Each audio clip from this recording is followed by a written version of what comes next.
Hello, everybody. Welcome back to some Dungeons and Dragons Descent into Avernus. I'm Sigor, the guy who forgets to introduce himself almost every time we do this, but if you've watched up to now, hopefully you even know who I am at this point, because this is episode frickin' 46, I believe. That's over a year if we met every single week, but it's definitely been longer than that because we've taken off weeks. So we've been doing this for a minute now. Thanks for being here with us tonight, or on YouTube in the future, or past, or whenever you watch it. We are down one guy tonight. I have a still image of Hayes over there, but everyone else is here. How y'all doing? Yeah, 47. Fantastic. And we've been doing this for a minute, but we're and you guys are level 10 now, so we've come a long way, right? Just a little bit more to go until we figure out how all this is going to end. But let's go ahead and jump into things. I want to hear about what happened last time. Short and sweet recap of what you learned. You learned you had some choices last time. Does anyone want to talk about it? Or I can if not.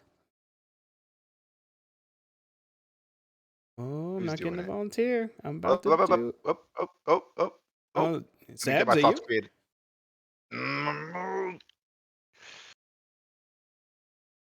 You know what? When I get put on the spot, I can't remember shit. Okay, No, let it be me. It'll come to me. Unless someone wants to save me. That's okay. That's okay. I don't need saving. No, That's don't okay. want to save that. Let's put on that fucking epic music while I stumble through what happened last time. You got it. All right. I can start you off. A tower with a wizard.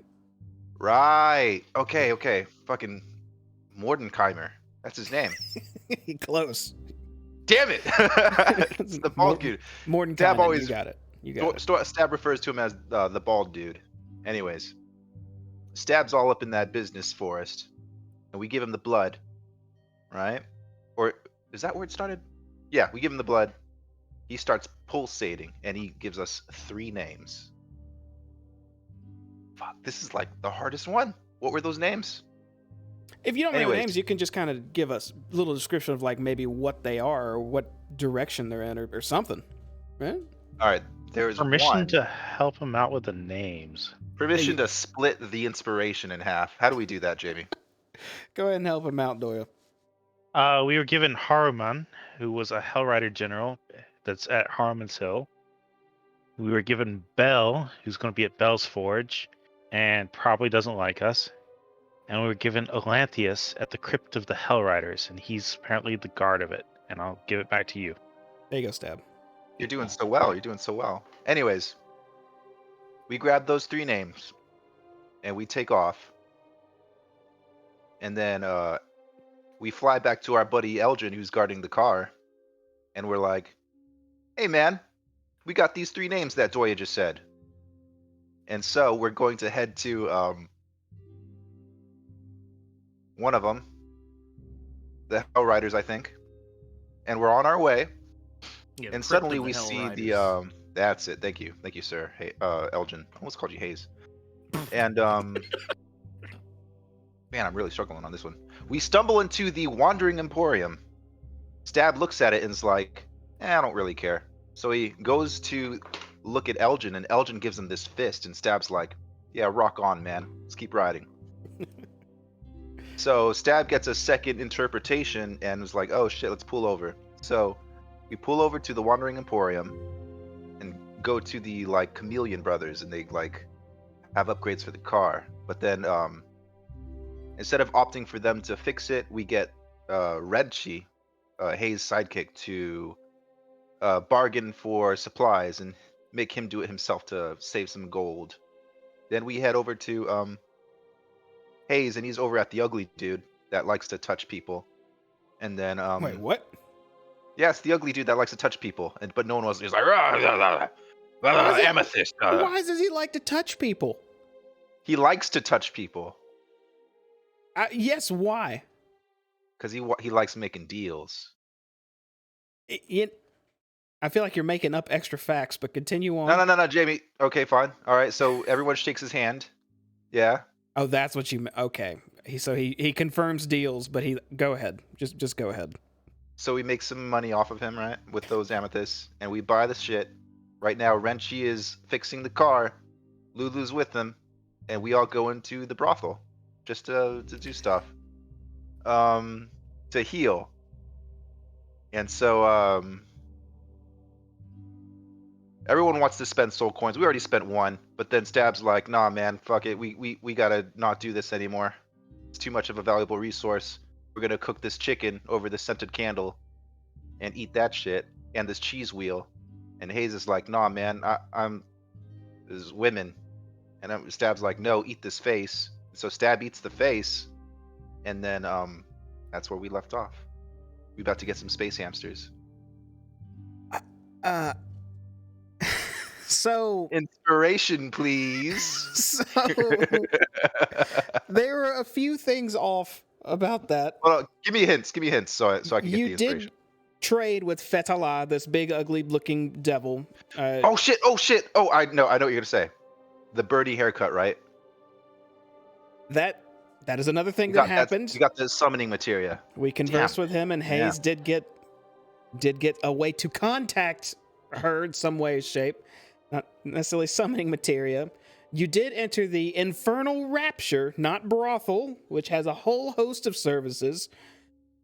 Concubines just being one of them. And you did not order. Well, Hayes did order food, but none of you ordered food.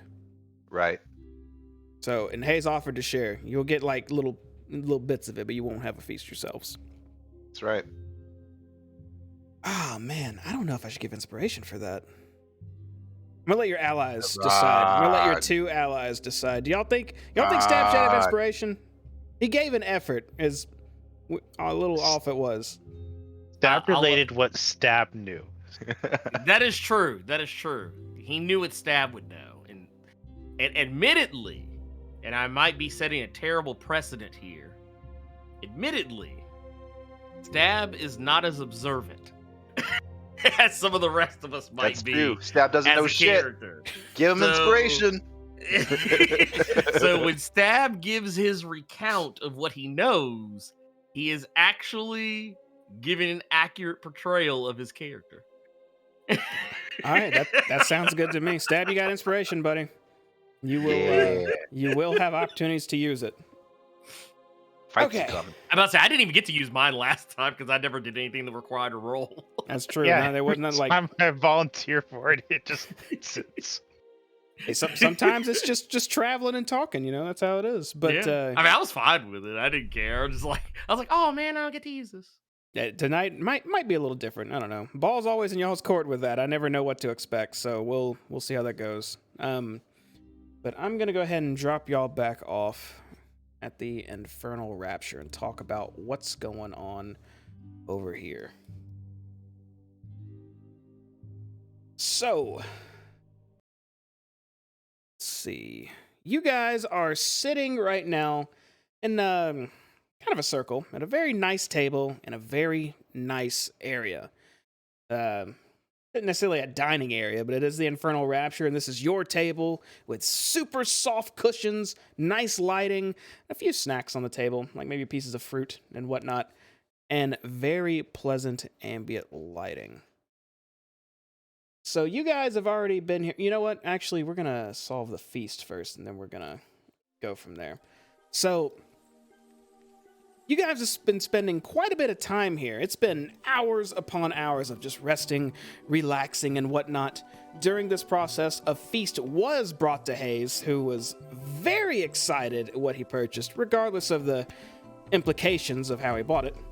And he has been feasting a whole slew of food in front of him. Weird, I forget what they're called, sturge, dipped in gravy, whatever, all the weird delicious stuff they had, and you all get to have a little tidbit of it as well. Hayes will receive a buff for this, which I'll take care of since I am the Hayes tonight, and y'all don't have to worry about that. The rest of you get a taste of the good life, just a little bit, just a tiny bit, not enough to really benefit you in any way, but you did eat and satiate yourselves via other means. I think you had a large cheese wheel, if I'm not mistaken, thanks to Doya, and also a very greasy, gross abyssal chicken, thanks to Stab. Yeah, enjoy. For the record, we are out of abyssal chickens, so just to let you know. That's okay, guys. Stab folds the cooked abyssal chicken, because he didn't eat it all, into little tiny pouches and gets 20 rations. I'm afraid that's not how it works. That chicken's gonna be spent, but you got to try it. Wasn't that good? Now you know. But it didn't kill you or make you sick, so you know you can eat it. So you did gain that knowledge. All right, cool. So about oh, sorry, go ahead. Jamie, Yeah. go ahead. Oh, okay. About a day has passed just hanging out in this place. Resting, relaxing, just talking to one another, just having downtime, separate from your normal travels of the hellscape of Avernus. It's about this time that one of the many succubus attendants starts to approach you and says, hello again. I regret to say that your time here is almost up, unless you're willing to pay again. Also, I'm told that there's a wrench asking for you outside. Oh yeah, that's Wrenchy. Yeah, he must be done, guys. Let's get out of here. Stab It's time to gather our things. Yeah. Oh, before Stab leaves, Stab wants to just put his arm on the table like this and just take a pouch out and slide all the food into like this pouch, just for rations. You can say you have snacks, but I'm not going to count your complimentary stuff as rations. All right, Stab does it anyways. Be like, here, Doyle, put this in the bag of holding and just kind of dump it there. No plastic wrap, no nothing, no sandwich bags. Just food. All right, guys, we ready to head out? Hayes will so. jump up off Think his so. cushion and say, yes, Richie's probably done a good job. He's been waiting. I am absolutely ready to go and feeling amazing, by the way. You all missed out. Nah, that chicken was pretty amazing too. Are you sure, Stab? Stab's gonna go to Elgin and go to his ear. It was shit. It was fucking shit. Yes, it was delicious. Yes, yes. Thanks, buddy. Anyway, All right, where to next? All right, let's see the progress on the car, and then I guess we're going to the Hellrider station. So you all head back to the middle area of the Infernal Rapture here, from which you got teleported in. And a succubus follows behind and asks, "Oh, so I take it you're leaving? Not another stay?" Yeah, we're taking off, man. Thanks for this. Thanks for this stuff. Places well. to be, hearts to break. Whose heart are you breaking? Stab was gonna go like this to Elgin after Doya said that shit. Like, whose heart is she breaking? Next one of you to remark about my age, probably. Maleaning. She probably had him crying in the corner. The succubus thanks you all for visiting again and wishes that you'll return soon, and gives a little sly wink and does her little succubus wiles to you as you are teleported out and find yourself back at the Wandering Emporium.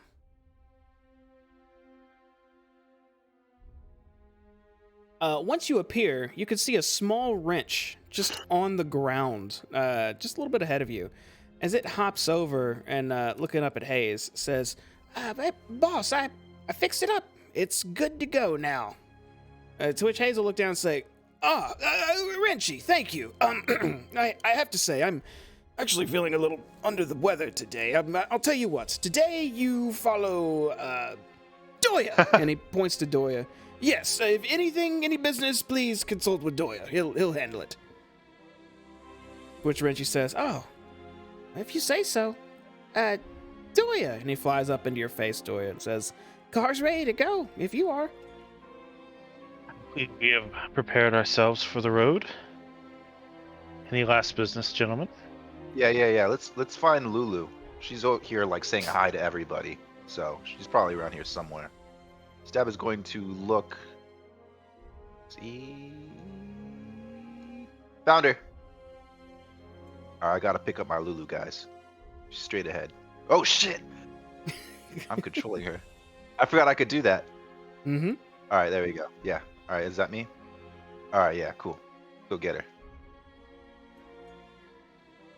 All right, you guys head on over. As you approach Stab, you hear Lulu talking, and she says, "Wow, I wonder why they hate each other so much. I guess, I don't know, they're just Oh, Stab, hey!" And then she starts flying circles around you. Hey, Lulu. You ready to go? What are you guys talking about? We were talking about the war between the demons and devils. Oh, yeah? I heard you about hate. Sometimes hate is okay. It is? I mean, it seems like happiness and love can fix things better. That's true. But there should be no shame in being at a state before that. You know? Oh, and vengeance tastes so sweet sometimes. What can you do, though, right? Ah, my friends, you're leaving, I take it now, yes? Yeah. What about... Yeah? Yeah? Yeah. Stab looks Well, around to Doya and Elgin. As well. Well, with full intentions to pry, where exactly are you going? Tell him, Doya. I always mess this up. Tell him. Stab nudges at you. I'm gonna look at both of them. I'm gonna look at both Stab and Doy, as well as I'll kind of cut my eyes towards Hayes as well, and I'll just blur it. We're heading towards the Crypt of the Hellriders. Ah, the Crypt of the Hellriders. I see. So you've chosen the tomb. In that case, you will surely need Mahadi's help.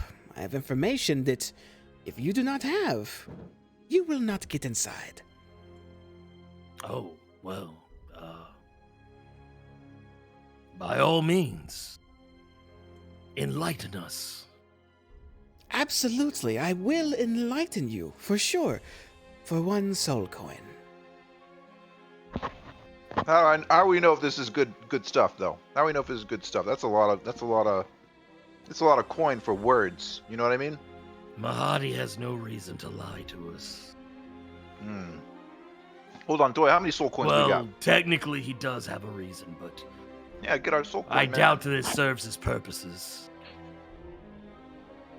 You are always welcome to try your luck if you wish, but life would be much easier if you would take my offer. For such information, you probably could tell us if the sword's even there, couldn't you? No, I'm afraid even I have no such knowledge. You just know the way in?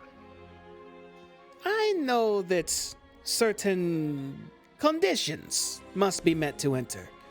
If said conditions are not met, well, it will simply be a short sightseeing tour for you.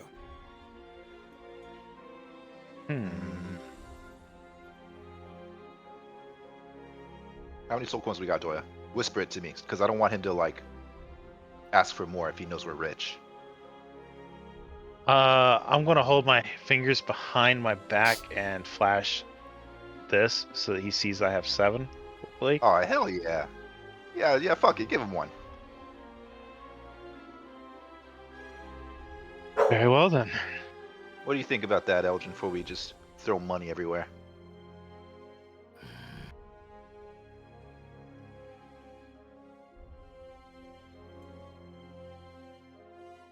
Our lives are on the line here, and I have no reason not to trust him. Besides, if we die out there, there's no way he can charge us 4 more coins if we come back. This is It's better be true. worth it, my dude. I'll go ahead and hand him a coin from the bag of holding. He reaches out and takes it while smiling at you and says, "A very wise decision. The Crypt of the Hellriders. A Well, of all the places in Avernus, not the worst. But it is sealed with magical means. You cannot break through. You cannot cast some sort of dispel and get through. You may only enter if you know the passcode. The Hellriders, they were glorious with their brave charge into Avernus to fight off all the devils, and even though they did not succeed, they have their graves here nonetheless. They're the ones who died here, not the cowards who retreated, of course.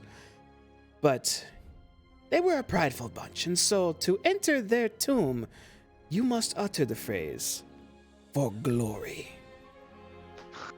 And that is all you need to do. For glory.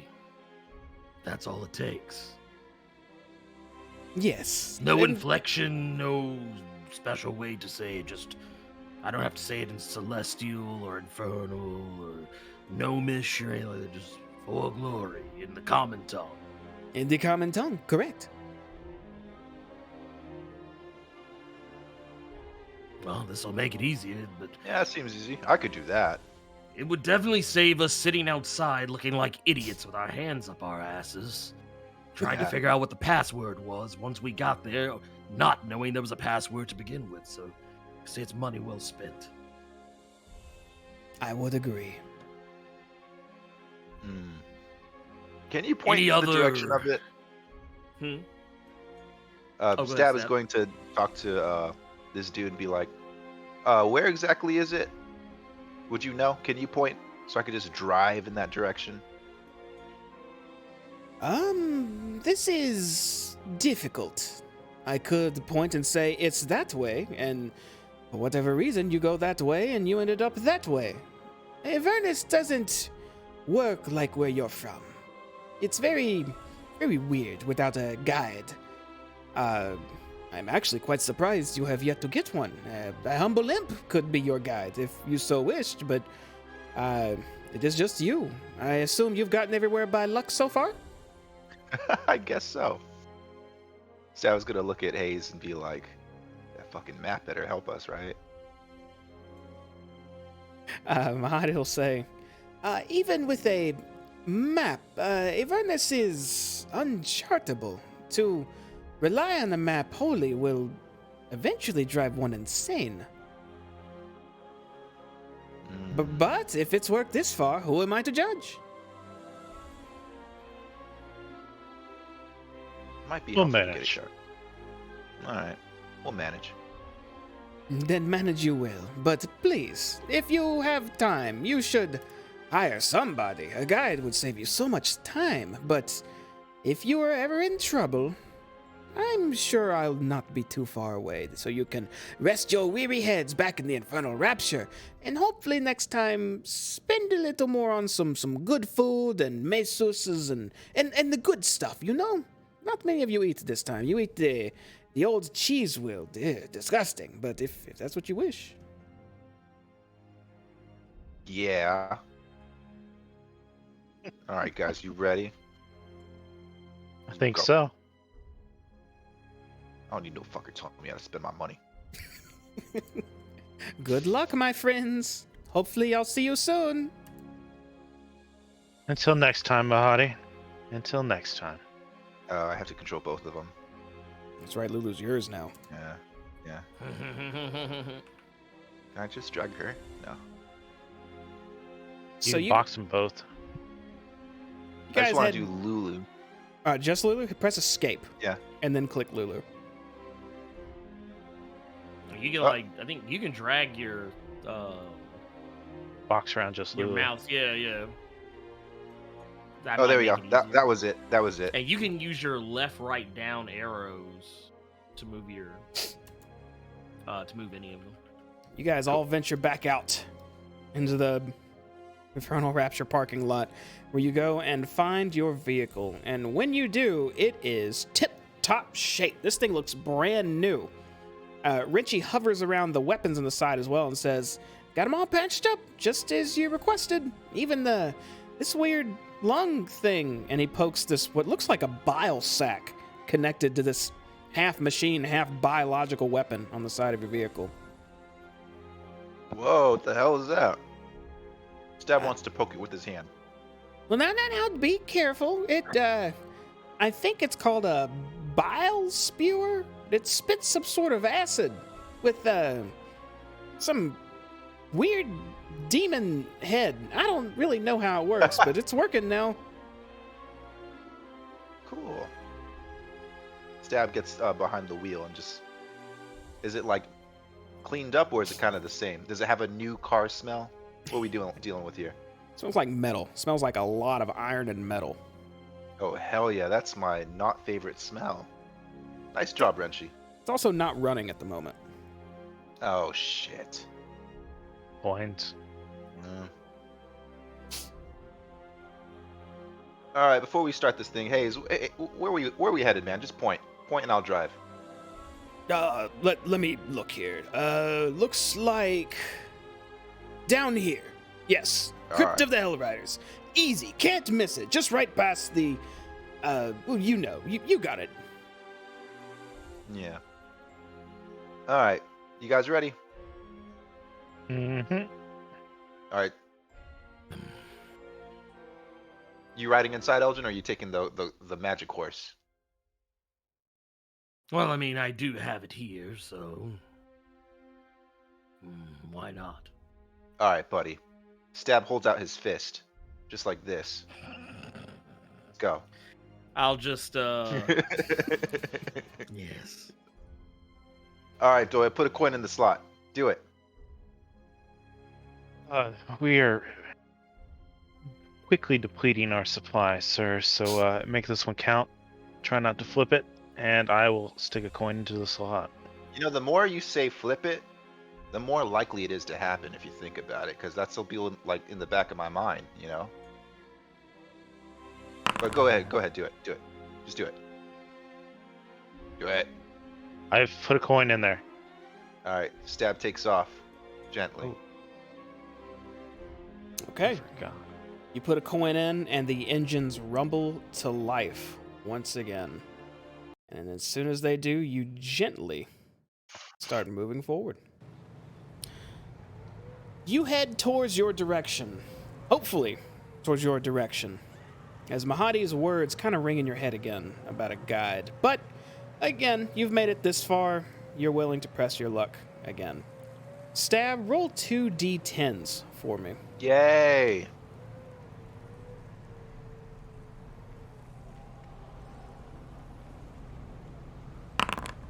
Boom. And let's see what you got. You got a 10 and a 6. Okay. How do you know I got it? Oh, you clicked on it. Okay. Yeah, it drops it down.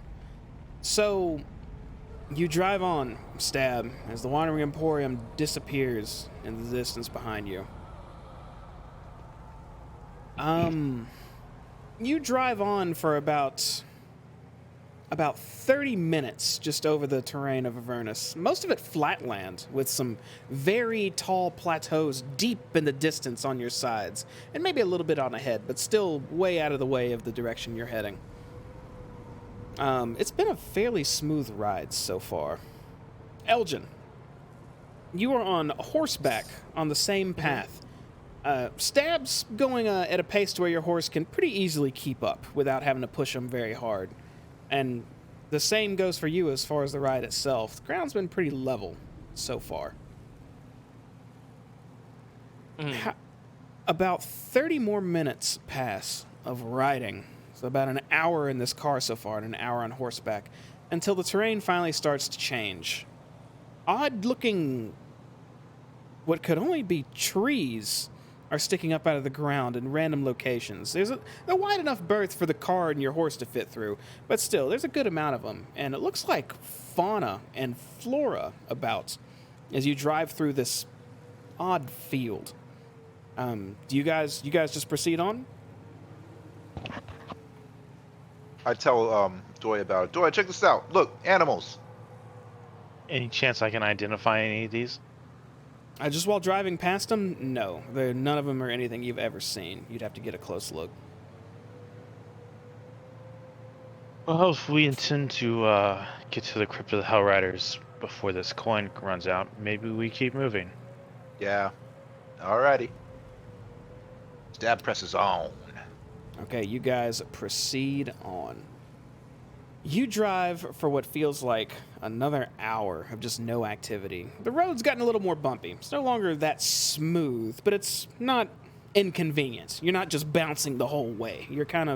It's just a little more rugged. But you're definitely far away from the fauna and the trees and whatnot that you were around. As you start to approach what looks like a hill with a bunch of smog around it. I got something I need to read for y'all. Let me see. There it is. As you approach this location, the first thing that happens is you all hear a muffled voice from Hayes' backpack. He's the one with the map, right? Mm-hmm. Okay. It's fairly quiet right now. None of you are talking. Elgin, you won't be able to hear this because you're not in the car. But the rest of you hear, Zariel's fallen companions cannot rest. Nobody can in this nightmare hellscape. Which Hayes will jump a bit and go, oh, is that... I think my map's talking again. Yeah. Creepy ass. Fucking shut it up, dude. I'm trying to drive. I can't... It's one thing. It'll do it when... I think it's done, anyhow. So you guys are getting closer and closer to this place. Acrid smog swirls around a barren hill, rising from which look like giant tombstones are a pair of leaning monoliths, each soaring more than 50 feet into the smoky red sky. Dozens of armored knights kneel in motionless reverence before the monoliths, between which a set of onyx steps lead down into a hill. You approach said hill and stop right outside of these stairs. Do those knights that you mentioned, do they look like statues, or are they moving? They don't seem to be moving. No sign of any motion. Nope. Just a whole bunch of them just surrounding these monoliths. Hey, It is looks this like the place? most of them are kneeling. This the place? Dory, is this the place? The tombstones would indicate that it is. How close are we to the statues, Jamie? From where you're parked, there might be some about 30 feet out from where you are. Stab's gonna stick his head out the window. Be like, hey! For glory! Just like that. Yeah, you shout for glory. Nothing seems to happen. Stab immediately gets upset and like looks at Elgin like, the fuck? It's wasted soul coin right there. Some shit was supposed to happen. Maybe we need to be closer.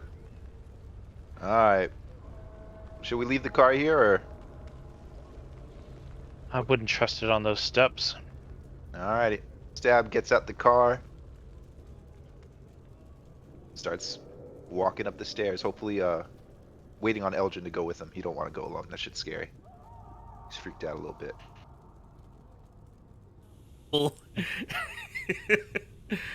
I will pull up. I'm actually, just for my own edification, the way all this is laid out, Dungeon Master, the terrain. Map. Oh yeah, cool. Terrain. I saw a load bar. Oh, I didn't even see it. So terrain wise, what's the terrain like? I know you said there's stuff like coming out of the ground, but like, is it like would it be harsh terrain to ride upon like any further up? So it looks like a barren hill that you could maybe scale a little bit past these kneeling armored knights near these monoliths. It doesn't look like the car can fit inside this hill whatsoever, but it looks like there's a recess with some steps that go up just a bit and then into the hill. You can't see where exactly they go when they go in the hill. I'm going to dismount. I'm gonna dismount from my horse Nightmare and and I'm gonna start approaching on foot towards that recess. And I'm just gonna look at Stab and just be like, just kind of like motion for him to come with. Stab follows. I'm going to pop the door on the car and go, Elgin. And then I'm Mhm. going to shout out really loud, for glory!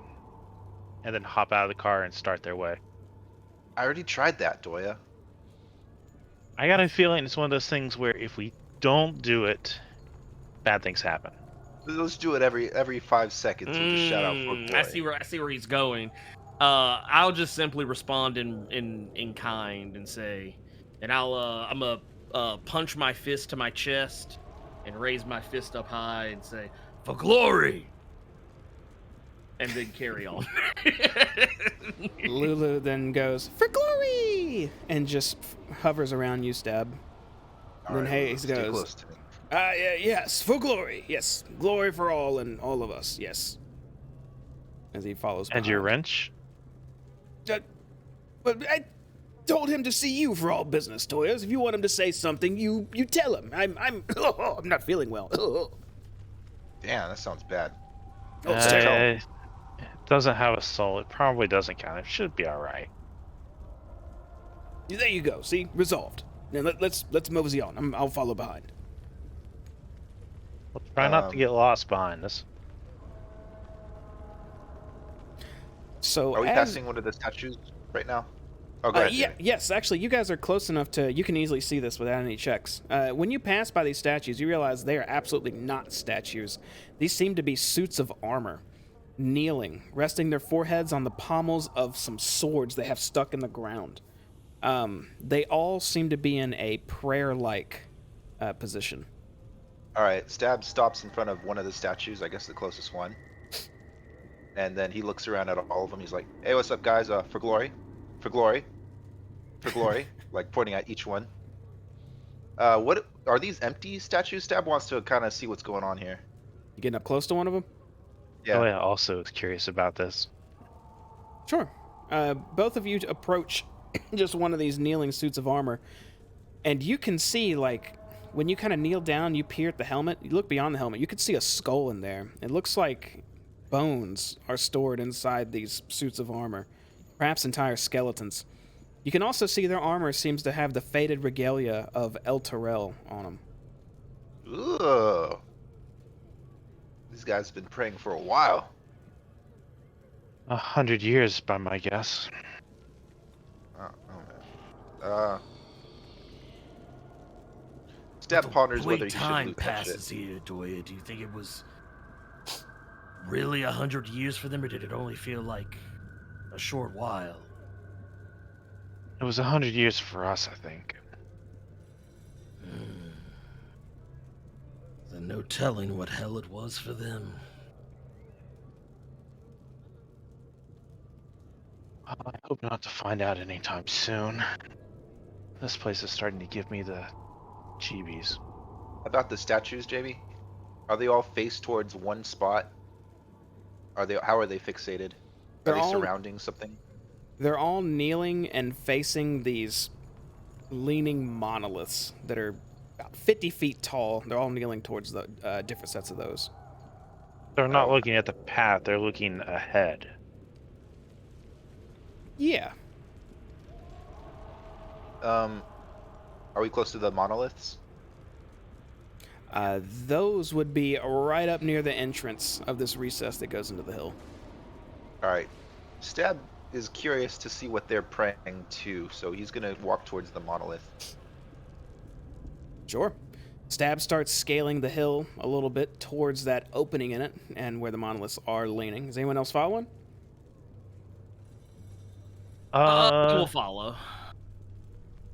I Just to keep an kinda, eye on him. yeah, but I kind of want to not be right up on top of them. Sure. As you lag a little bit behind. I'm gonna need someone on top of me. Stab turns around. I'm gonna need someone on top of me in case hits the fan. Need someone right there on top. You've got Lulu with you. We need some shit. We need shit on top of us. Excuse me. All right, we're good. Stab carries on and goes towards the monolith. Okay. You proceed up that hill. It's not a very tall hill. It's just kind of jutting out of the ground, just a little bit, like a standard little hill. But you scale up to where those huge monoliths are, crossing right above the entrance to this hill. And you can see some stairs that lead down a decent bit. And just standing here, it's been hot this whole time. Not scalding, I'm dying hot, but very uncomfortably hot. But Stab, when you reach this entrance, you feel a very cold chill emitting from it. Stab immediately goes, "Oh, fucking cold over here, guys! Right here!" And he's gonna like wave his hand and then look at the monolith, I guess. Is there anything special about it? Details? Doesn't seem to be any details about it. Just looks like a huge carved piece of stone just jutting out, leaning on another one above this entrance. Stab gets closer and kind of sniffs around a bit. The weapons on these skeletons, are they all the same? Are they all swords, or is there variation? They all look like swords. And their armor all matches? Mostly. A few look more beat up than others, but they're all worn, torn, and somehow, some way, have just a little piece of the regalia of Elturel on them. Are all the beat up ones on one side or spread throughout? Indifferent. Thank you. Stab takes off his glove and looks back at Elgin and says, "I want to touch it, man, but bad things happen when I touch things." Maybe this will be the first. Okay. Stab touches the hand, his hand to the monolith. Okay, you touch it, and the stone actually feels warm to the touch. Like a pleasant warm or a hot warm? Like, sitting out in Avernus hot kind of warm. Was it shaped like a sword, like a blade of the sword? Is that what it's shaped like? Is that what you guys are saying? The monolith? No, it just looks like a huge piece of carved stone just jutting up. Think of like, almost like a cone just going up diagonally up into the sky. Is there any inscriptions on it, or is it just smooth? Smooth. Stab There's looks also a back passageway right in between them that you're standing at. Oh, alright. Stab looks back towards the statues, and are the statues looking at the entrance, or are they looking at both the pillars? The Can you pillars are determine on that? the sides of the entrance, crisscrossing. Way Oh. up, like this. Like pretend my Uh-huh. head's the entrance and my arms are the monoliths. And where would I be staring if I was a statue, Jamie? Point to it with your foot. You'd be staring towards the monoliths / entrance. Okay. How close to the nearest skeleton knight thing to the entrance? They would be at the bottom of the Don't hill touch still, that! You like fucking stirring up zombies. which is about maybe 30 feet out.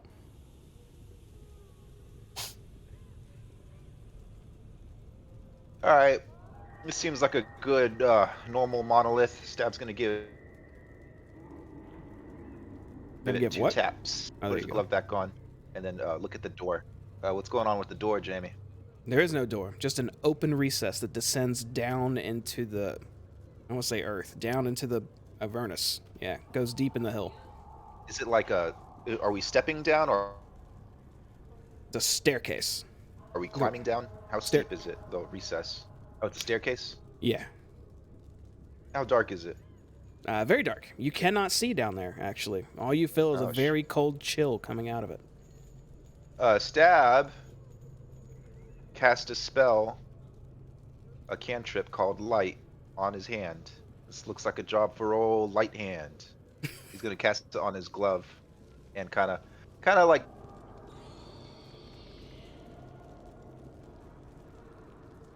Kind of like what? Stab seems to have frozen. He's in the motion of casting. So he casts light on his glove. I assume he probably froze. Oh, there he is. Oh man, how much did you guys hear about that? We heard you cast light on your glove. Right. And then he's going to shine it in there. Does he see anything scary? Anything jump scares, Jamie? Jump scares? It looks like it might go down about 60 feet or more down these steps, but you can see the basin from where you're at, but nothing beyond without going inside.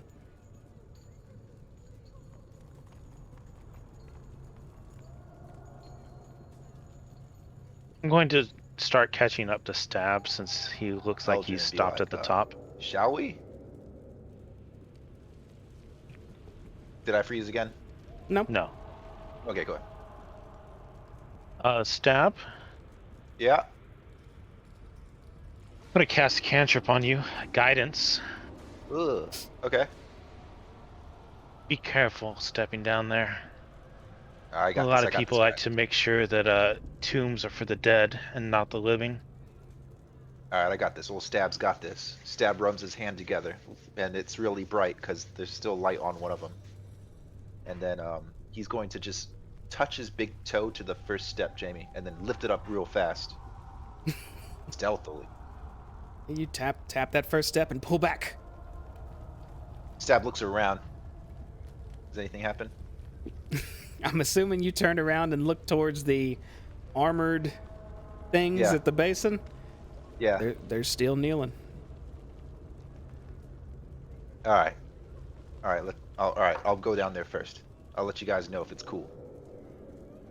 So Stab's gonna use all of his stealth stats to go down there, just very softly and quietly, and slowly. Make a stealth check. See how stealthy you are.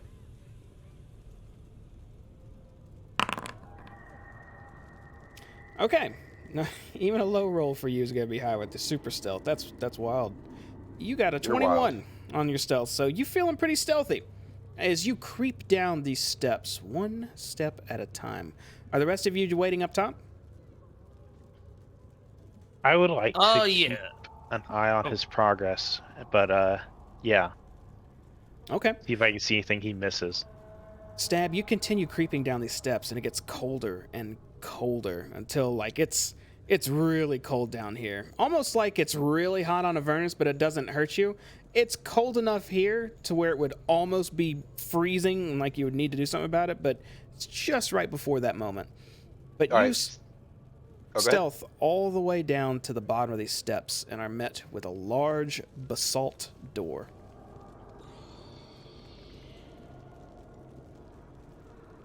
Okay. Actually, I can tell you what it looks like, too, since you're staring at it with a Yeah, light. please. A pair of basalt doors block the passage ahead.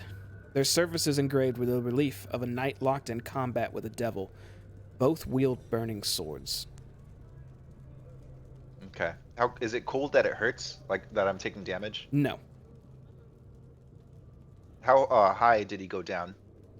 Is it like, can I throw something all the way to the top? How far is it up? It's about 60 feet up.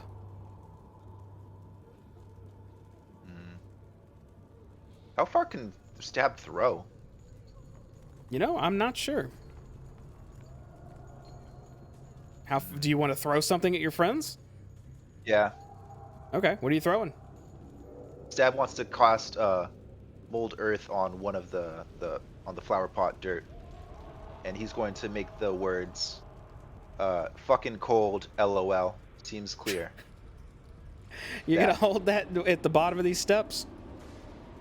I'm going to throw it right back where Elgin and Doya are. Oh, you're throwing the pot? No, the dirt in the pot. I molded earth, now it's like shaped like a football. Okay. Make an athletics check. Let's see if you got an arm on you. Oh, yeah. So, Doya, you were keeping an eye on him all the way down, and you see him doing something with some dirt in this pot, and then cock his arm and just launch something at you, and it is spiraling directly at you at a pretty fast speed. What do you do? I guess I'm going to catch the football of dirt. Okay, make a... Oh, I should have him do athletics. He rolled acrobatics. That's fine. But man, make a... For you, it'd be acrobatics, Doya, not athletics. Okay, that's good enough. You catch this mound of dirt that's shaped like a football, and Stab, how exactly is he reading? Is it engraved on the football? engraved on the football, and it says "cold as fuck." LOL. Seems clear though. There you go, Dorian. Well, it seems our rogue has cleared the path. Careful where you step, though. And I'm going to start stepping down the steps. Okay. I will follow alongside. And Hayes will bring up the rear, saying, Crypts and tombs. I love crypts and tombs. Can't have enough crypts and tombs. As you all make your way down to the bottom of the steps. Which I can introduce the map now. Once I get to the bottom, I'm going to hand Stab his dirt ball back and go, bet And you didn't ri- expect the old man to catch it.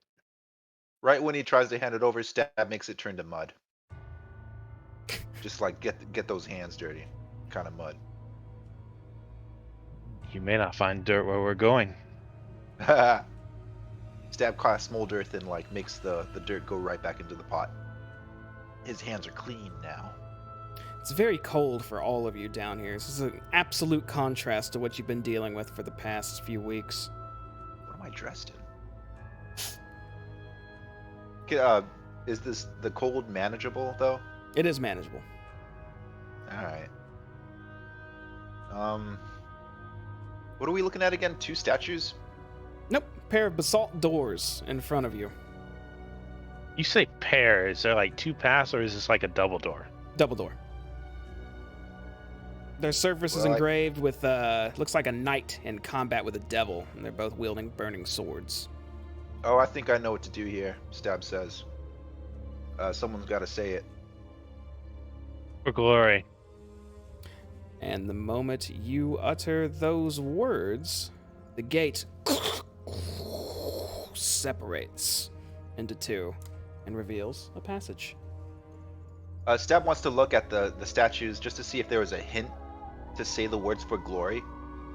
There are no wants statues to where you're at right now. Oh, why do you think? What do you? There's like 2 warriors fighting or some shit. Those were He's engraved on saying the door. he's looking for the door. Was there a hand on the door? Oh, the door's Yeah. inside the walls now, so you can't really see it. Fuck. I wanted to see if that soul coin was worth it. Be like, man, we could have solved this shit. All right, guys. See, Here we go. soul coin was very useful. Again, be careful, Stab. All right, guys, I got this. Super stealth. Stab stealthily walks down the hall. Stealthily. Yeah, you still have your same stealth check. Oh, I'm in like complete blackness. Really? I gave you can light, I thought. Yeah, Hold but I can Oh, see. oh shit! Wherever I step, it clears the blackness away. Yeah, those are walls. And when you move down further, they're like hallways as you move deeper in. You also notice, Stab, when you step this far in, the fog and mist is so thick, you can't even see your feet as it rises to about your shins. Ah, this is lame, guys. This is lame. We might get separated. Lulu, where you at? Come over here. Oh, dude, you know what? I just figured. Sorry, Jamie, but this is out of character. Mm-hmm. Wherever Lulu walks, that's where the cone of vision comes. So it's not on Stab, it's on Lulu. Are you sure it's not on you? Yes, like 100%. Hold on. Stop moving her for a second. Okay. So same thing? Oh shit, what happened? Do you not see anything now? Yeah, nothing. Okay, hold on. I don't know why you can't see anything. You should be... Oh. I see why. You're emitting light, but you're not... You yourself don't have light. There you go. Right. Now you too should be able to see. That's so Stabs, yeah, he has that glowing light on his glove right now, but now you should be able Yeah. to see as well, Stab. Where did Lulu go? Oh, I made her visible for a second. There you go. Alright, cool. I'm every time I'm traveling, I'm assuming Lulu is with me. As long as you keep her with you. Alright. Oops, I can't move. Jamie, Mm-hmm. can I prepare an action? That depends. Most likely, yeah. What do you got? I would like to prepare Thorn Whip. Okay, so you In the have Thorn event Whip. that- Go ahead. Yeah, in the event that like somebody falls or needs pulling back from something, I'd like to have it ready. All right. So you're looking just on the lookout, just in case you need to rip one of your allies back. You got it at the ready. I'll keep that in mind. Thank you. All right, here we go, guys. Here I go sneaking. Oh man, it's like super delayed. Okay, there we go. All right, stab looks left and right, Jamie. Which pathway seems better to stab? You look to your left and look to your right and see creepy, dark, mist and fog-ridden hallways, and have no idea which way you should go. You should look into your rogue gut and make your decision. Is this? Can I still see my allies, or can I just not see from my feet down? The mist isn't above your head, so you just can't see from your shins down. You see your allies fine, unless they go prone, in which case maybe not. All right, guys. We might have to do the old rope thing if this fog gets too thick. You know what I mean? Understood, but for the moment, well, I guess we'll keep single file and try not to get too far ahead of me. All right, Lulu. Eeny, meeny, miny, mo. Step goes left. I like left.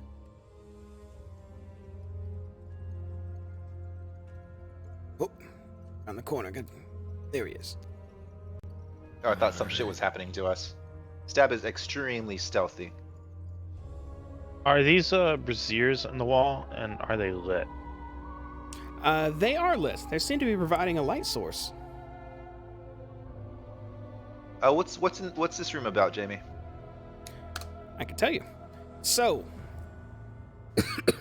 large iron burial urns are positioned reverently throughout this hall, each engraved with a noble coat of arms from the city of El Terrell.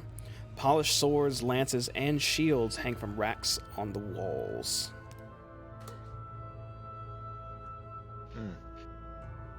What hangs from like weapons on the walls? Yeah, they look polished. Yeah, swords, shields. Any rapiers? Doesn't seem to be rapiers. Seems to be more military issue, typical short swords and whatnot. Ah. What are these pots right here, Jamie? They are. Those are urns. Stab takes this urn right here and he kind of jostles it around stealthily. Okay, you grab onto that urn and just give it a light jostle, and it kind of clanks back and forth, the lid sort of tilting. And as you do that, you see this blue mist swirl up around multiple urns near you. As you see what look like specters or ghosts appear. And they look over at you. I put the urn down. Stab carefully puts the urn. He never had it up. He was stealthily doing it, and he like does the old like stares and slowly backs away, just not leaving their sight, or not letting them leave their sight. As you walk away, this one holds up her hand like this.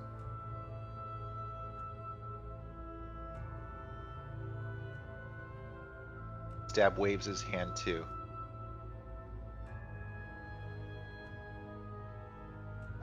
Stay right there. Stay right there.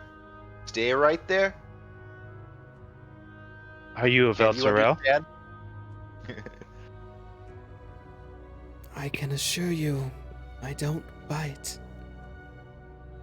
Okay, well, I've been bitten a lot before and heard those exact words, so assurance isn't really, gonna work on me. But what is it you're doing here? What are you doing? We're damned here for eternity. We fought and died alongside the angel in the wars she waged. Oh. So, Stab, is there anything special about these ghosts? I want to just get a good eye on them. Well, they are specters that just popped out of urns and are just slowly moving towards you. This one having stopped and talking to you. This one looks to be a woman clad in some fairly decent armor. Nothing as heavy as what like something Elgin's wearing, though. The other two look like one looks like a gruff dwarf, and the other one just looks like a normal human man.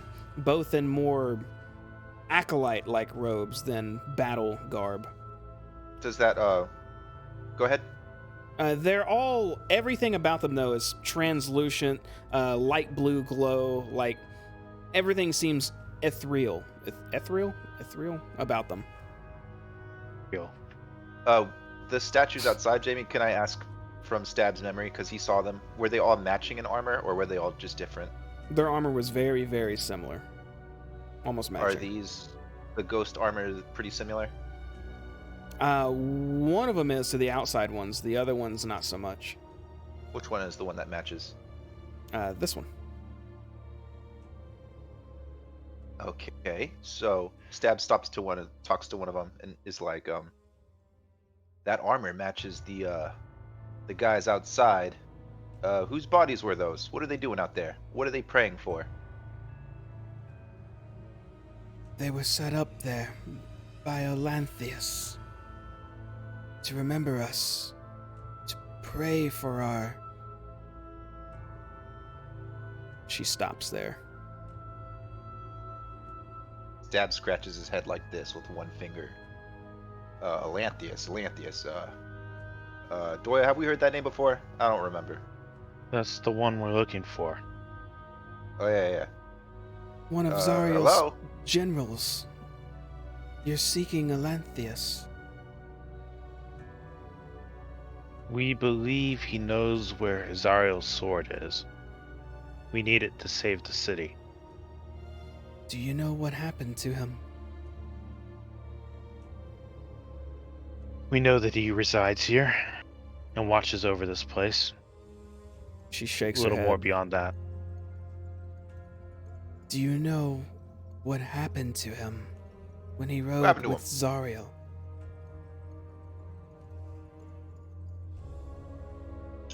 Did you blurt that No. while she's in the middle of asking Stab? Yeah, just what out of him? What happened? Spit it out. He was brave. He killed himself rather than embrace tyranny. And then he was raised as a Death Knight to ensure his loyalty. We are cursed here because of the oath to him, and then his oath to Zariel. Please help us find rest. Oh, okay. What do you want us to do about it? She shakes her head. I don't know. But the living, surely there's something you can do. Please. She moves a little bit closer.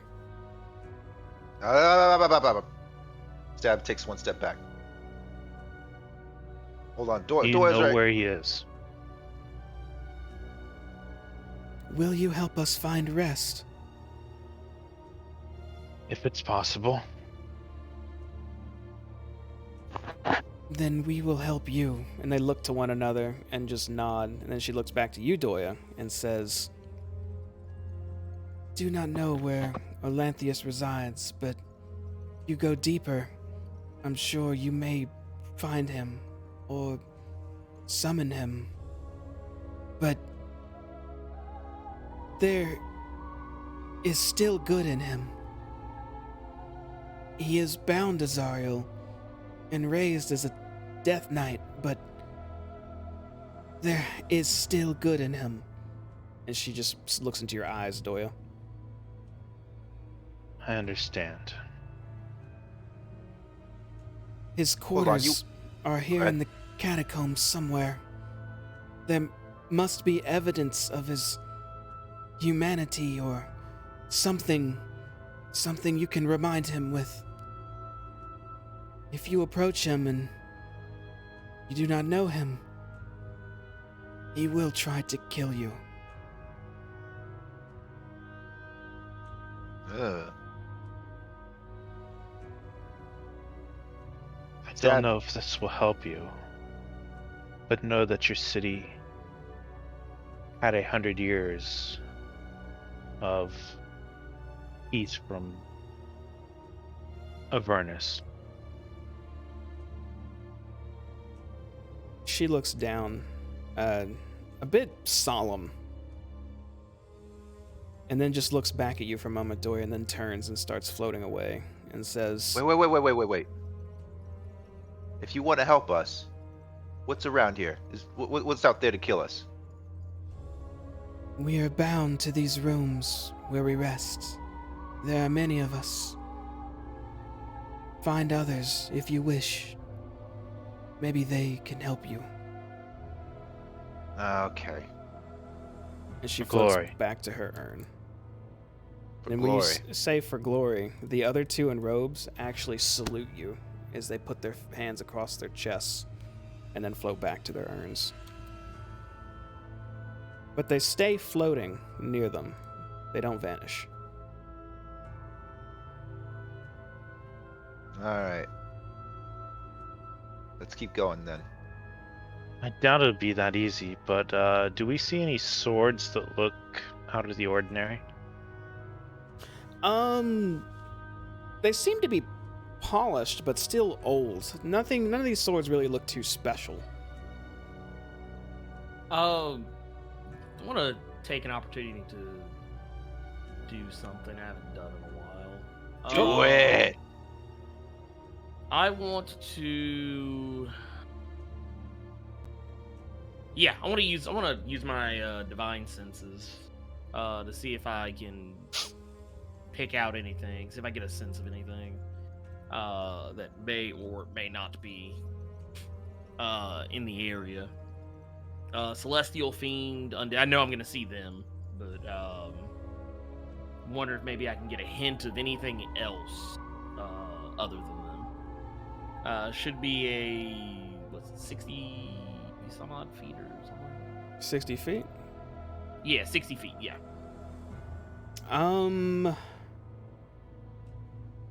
Let's see. I don't think you actually pick up any fiendish things around you. Like fiend, celestial, undead. Any Celestial and undead, you absolutely sense. Both very close to you. Okay, then that's neither. Yeah, but I don't sense anything like further away from us. Not within 60 feet. Okay. And I presume the undead that I sense are these three mooks and the celestial being Lulu. Yes, that would be correct. Okay. Cool. Well then, yeah. Let's. I'm gonna carry on the way forward. I'm not gonna peer through any of this stuff. Elgin, ghosts. is Who knew? there anything you can do to consecrate this place? Maybe Consecrated? maybe not now, but once we've done what we have to. Yes. I believe I could. It would. Not in this exact moment, but if I had an opportunity to rest, I could maybe come up with something. If dealing with Atlantheus can't help these people, maybe something like that could. I'd be willing to give it a try. Thank you. I feel sort of indebted to them. That is fair. We'll sort all this business out once we are done with figuring out what in Helm's name is going on with Atlantheus.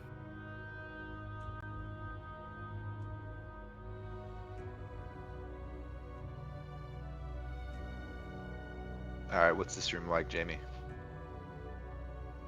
Very similar to the previous room you're in. This one seems to have some large, I always say this wrong, braziers? Brazier. Braziers? Braziers? Let's say, big ol' I think those are bras. I was thinking, I not was like, bras. The big old torch-like things that hold wood but Yes. aren't lit, oh, Yes. as yes. well the as women's armory. as well as a bunch of urns and what looks like a chest. Does it look like it's breathing? The chest doesn't seem to be I'm breathing. Okay. I'm Dab joking. immediately walks in front of the chest. It was a Dark Souls joke, sorry.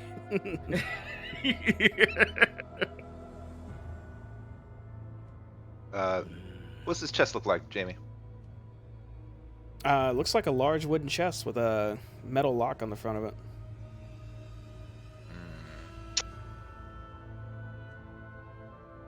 Okay, this is probably a trap, guys, but I want stuff.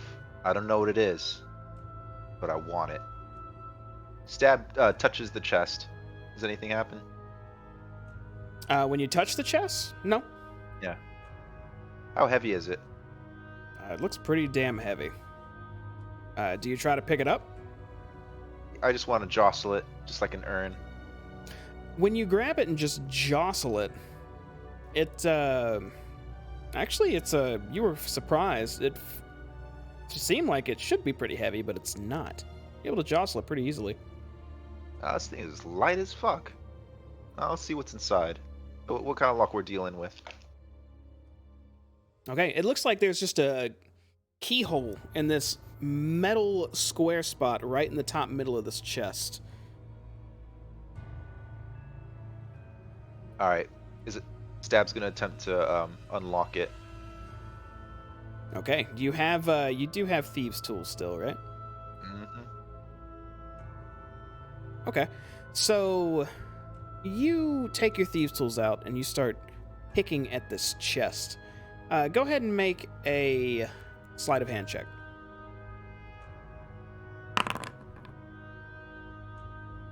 Okay, that is enough to find out easily that while fooling around inside this lock, it seems to be already unlocked. Oh. Guys, I did it. Unlocked it. Stab slowly creeps it open. Okay, you lift it open and see that it is actually empty. Completely empty. But when you do open it, 3 more ghosts appear around you. And they just stare at you. Hey guys, are you for glory? When you say for glory, all 3 of them put their arms across their chests and give you a salute. Stab does the same. We seek Will Lantheus. as well. Will we find him this way? They all just stare at you.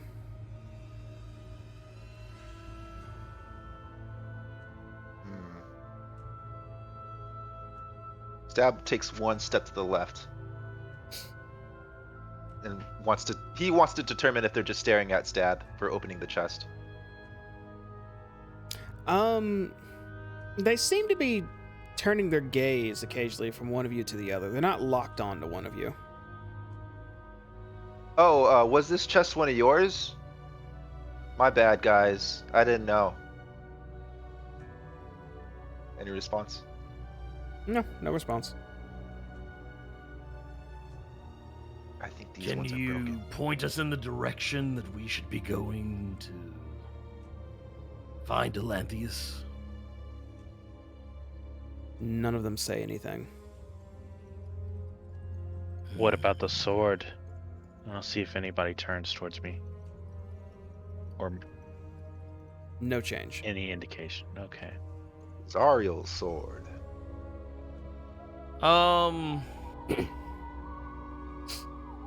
Well, I guess we should carry on. I'm just gonna Step. move. Yep. Go ahead. Oh no, I said I was all I was saying is Elgin is just gonna move on, unbothered. Hold on a 'cause sec, he- Elgin.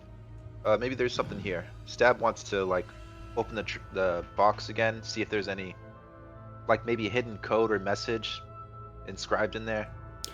Make a perception. No. Make an investigation check. Great. So you reach your hands in and kind of feel around, look around for some sort of message or maybe a hidden recess or whatnot, but there doesn't seem to be anything here but dust. As when you roam your hand across, first off, it's really, really cold as you're sticking your hand down at the mist level, but you don't feel anything or find anything. When Stab put his arm in there, did the ghosts just stare at him, or are they still just looking everywhere? They seem to be just looking at all of you. All right, guys, this is creepy. I think you had the right idea, Elgin. Let's just continue. I usually do.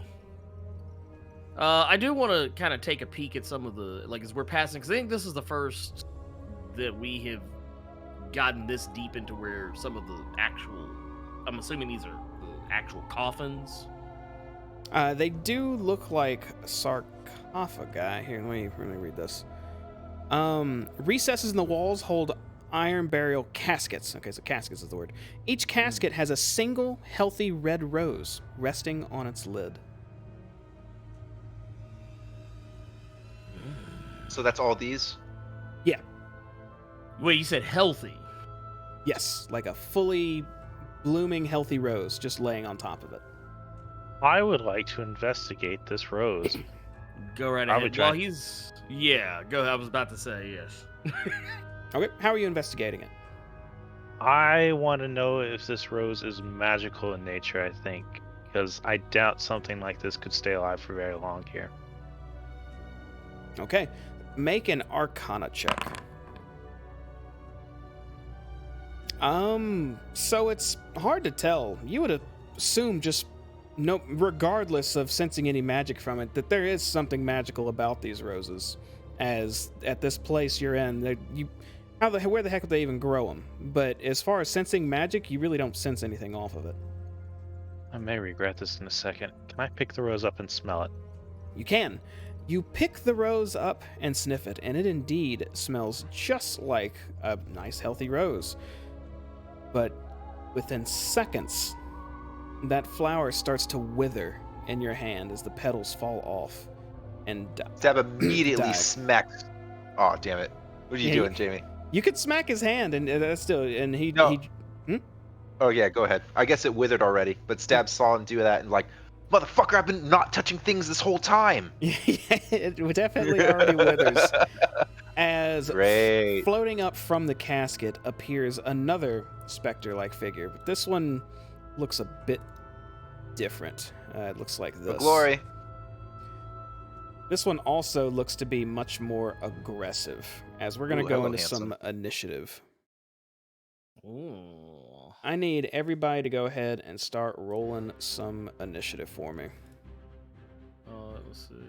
There. You it need is. active encounter. Yeah, there we go. it just gave it to me. Oh, I think I just rolled for you, Doya. I can. Oh, you got it. Never mind. And let me get Hayes in there. Okay. That is everyone. So we're gonna go ahead and begin this combat because this thing is aggressive as it comes out just with its jaw and head just tilted wide open, leaning towards you, Doya, as it starts draining your life. You need a saving throw. No, this is an attack. But I do Okay. need a saving throw now. That's what I asked. You do get the +5, don't forget. The DC is a little inaccurate on the tooltip, but a 14 is the number to beat. So we're going to get a 17 with Elgin's help. Okay, so you resist the after effects. However, you will take 12 necrotic damage. Understood. You felt like this thing was pulling parts of trying to pull parts of your soul out, but you were able to resist it in the end. Still felt the damage from it. Also, I don't know if this is going to come up, but just so you guys know, if you stand within 10 feet of me, you cannot be frightened. throwing it out Ooh. I don't know if it'll come up. Usually does with undead shit, but yeah, there you go. Yeah, there is a chance. But that's going to be the end of its turn. Stab. Can I grab this dude, Doya, and just throw him somewhere, or just run away with him? You want to grab Doya and run away with him? You very well could, but the moment Doya is removed from this ghost's range, it's going to take a swipe at him. Oh yeah. Shit. We're fighting here, Stab. Mm-hmm. Shit, it's probably bound to that coffin. That's what Stab is thinking.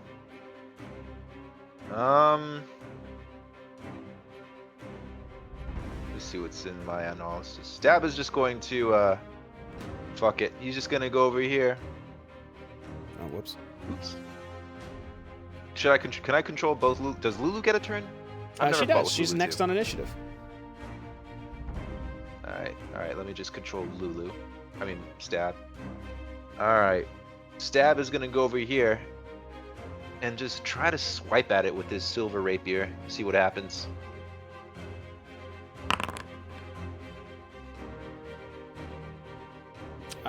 That is going to... Let me double check something. Yeah, that's going to hit.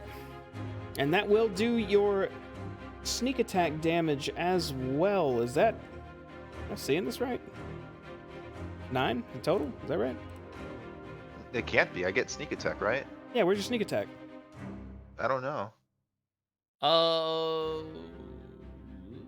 No. I thought it said sneak attack before too. Because it would say piercing damage and then plus sneak attack. Well, you can go ahead and just do it manually. I think it's 4d8, correct? It'd be in your features list. It says you can deal extra 5d6. Oh, 5 big sneak attack. Okay, roll 5d6. There it is. There you go. So that is a total of... What am I looking at? 31. Oh, that's a lot of damage. So you slash into this wraith as your silver weapon absolutely hurts it. You see it burning this wraith as you swing through it, and it just hisses and howls at you. Alright. Bonus action. Now, for your bonus action, there is a bonus action attack with your off weapon. You're using that when you bonus attack, right? With an offhand? Yeah. Okay, just making sure. I didn't know that till the other day. I was looking at your sheet. Hold on a second, because I just have a normal rapier. I don't think that's going to do dick. I think Stab it would does be it like half anyways. damage, if anything. Stab does it anyways and, like, aims for the most solid part of the ghost. You know what I mean? Sure, you aim for the So- thickness, the thick, smoggy part. Yeah. That's definitely going to hit. This one just kind of whooshes around it as it just shifts to the side, your blade not even contacting it.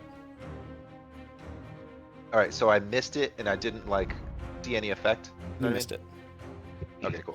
You missed. Cool! Alright. Hit it Stab and stays there. missed. All right, in that case, Lulu's Ah! up. But you got Lulu power Ankle now. deep and missed it. Alright. Lulu, stay next to me in case I die. And then Lulu just goes right here.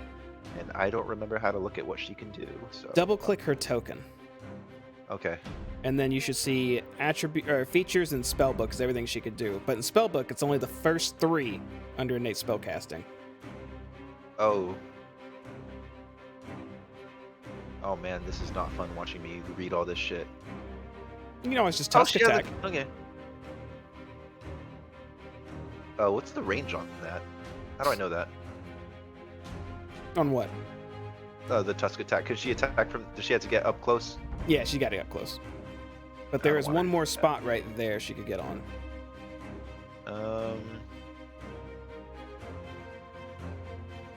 Okay, yeah, let's do that. All right, Lulu, whoop that ghost ass. So to make an attack with her tusk, when you click features, if you highlight tusk, it turns to a D20 to the left of it. You would click that D20 and it'll appear in the chat. And then you click attack on the chat. Okay. And then roll as And normal. then There you go. That's Lulu's attack, which will absolutely miss as she skirts around to kind of spear this thing with her magical tusk, but she doesn't get quite close enough. It's a little crowded. She misses. Alrighty. Bonus action. She has 2 tusks. And that's going to be the end of Lulu's turn. Elgin. Alright. It's all crowded over here, buddy. It is. So you know what we're gonna do? We're gonna do something I don't really ever get to do very often, or at least I don't try to do very often. I'm going to try to abjure the enemy. What does that mean?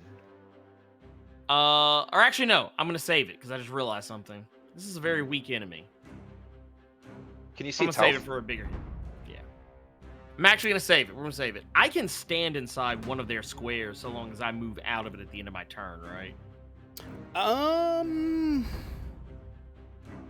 Like just a step in attack and then back up. I'm not sure because you can't move through them. So I don't know if you can stand that's fair. inside their spot. Okay. We're gonna skip that then. We're gonna skip that. That plan is out the window. If only this were like Final Fantasy, I could just use Cure Wounds on it. Let's see. I tell you what. Here's what I'll do. This is what we're doing. I am going to use Sacred Flame from where I'm at. Ooh. And they got to make a dexterity save, DC 17 versus 9 radiant damage. It failed as Take the you radiant. hold your gauntlet out and just summon this beam of holy radiance on it. You see it sizzle and burn this wraith a bit as it is going to take all that damage.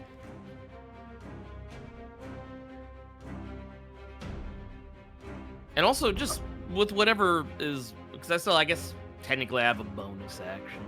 Mm-hmm. I want to take this opportunity to look in the direction of where Hayes is standing next to the other specters. Mhm. And I want to see if they look like they're doing anything. Like, do they look like they are, like, do they seem like they're in any way, shape, form, or fashion paying attention to what's going on? Or they look like they're eyeballing Hayes?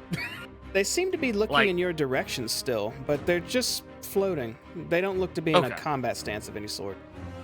Okay, cool. Then that is my turn. All right. Jamie, can we see the health bar, or is that supposed to be hidden? Supposed to be hidden. Ghost, you can't really tell Alrighty. how bloodied they are. Yeah, they're already dead, so. True. Hayes I will like the walk artwork on it. around the corner and just there's some friendly ghosts. Oh, and there's a mean ghost. You seem to have. Looks like we actually pissed one off. Oh, and he'll point his finger and cast frostbite. Hey. So he must make a Constitution savings throw.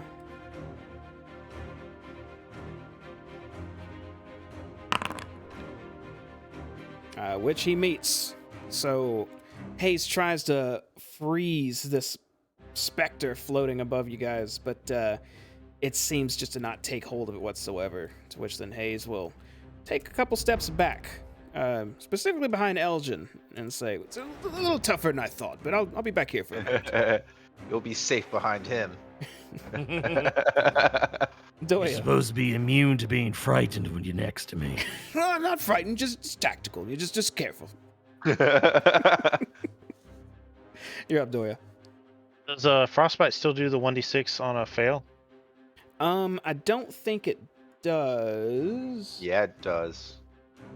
You tell him, Doyle. No. On a failed save. Gotcha. Yeah, and he did a successful save, so nothing happens. Okay. Not really prepared for this. Doya is just going to use his magic stick and try to hit it. Okay, and just remember, there's always the dodge action, too. If you want to take a defensive stance, it would have disadvantage against you, but if you want to attack, by all means. So I'm going to cast that and then attack with my stick. Shillelagh. You cast Shillelagh on your stick. Yeah. It looks like it is absolutely gonna hit for Jesus plus 11. Yeah, that will definitely hit for 14 magical bludgeoning damage. Am I reading that right?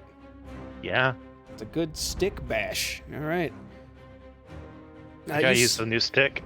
You swing your staff of healing through this wraith, and again, the whole way through, it seems to burn it as you swipe through it, as it still hisses and tries to lash out at you.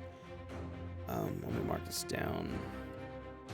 Okay, it looks like it's not. It's still whole, but it looks like it's more. It's fading a bit more than a normal ghost would normally be. They're see-through, but it's a little more see-through now, I'll say. That's the end of your turn. Question. How tall is this? Is this like a height ceiling? 10 feet tall. 10 feet tall, so I definitely wouldn't like fit up under Lulu. Not while she's flying in the air. I mean, maybe a little bit. You want to crawl under? All right. No, I was just wondering if I would be able to clear a space, but understood. Okay.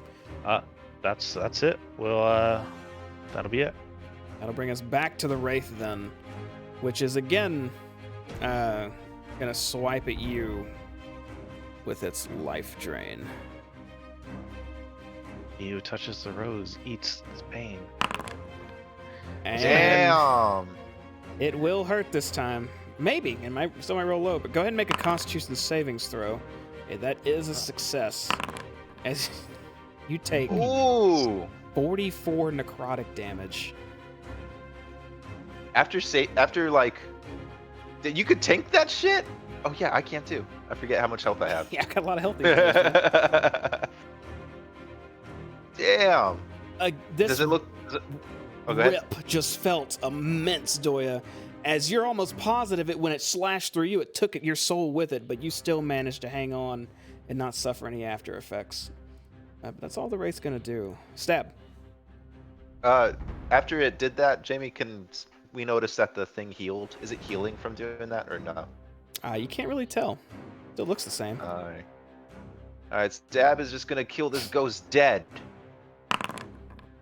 And he's gonna not... Maybe use... Is that a crit fail? No, That it's looks like a crit fail. Is it? This looks like the perfect time to use that inspiration. Would be a Yeah, how do great you time tell for that it. is it red?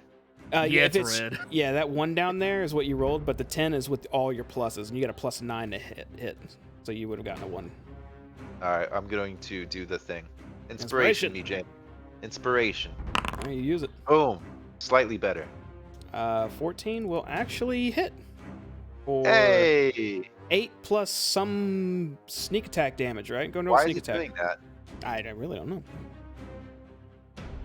Okay, I have to go back to the thing. 5d8, I think. Yeah, that's plenty. So you take your rapier and you slash through it again, except this time, as you slash through it, its body separates into just this faceless smog all the way through as it vanishes from that last cut. That will take us out of combat. I got it, guys. There's one silver lining here. Now I feel kind of comfortable opening this fucking casket right here. If do you that, intend to yeah. do that, I intend to be against the other wall healing. All I right. think I might have lost a couple of years there. Yeah, you did. You look beat up, Will dude. you be fine, Doya? Just give me a second. Besides, I kind of wanted to try this new staff out. And... Steph pays attention to you. I think it's He just treated wants to like know a what your spell stick does. on your spell list, Doya, and it's literally called like Staff of Healing or something like that. Cure Wounds, Staff of Healing. It's actually listed out by the individual spells, and I'm making sure I don't do something goofy like click on restoration or something. Mm. We're going to cast Cure Wounds at a 4th level on ourselves.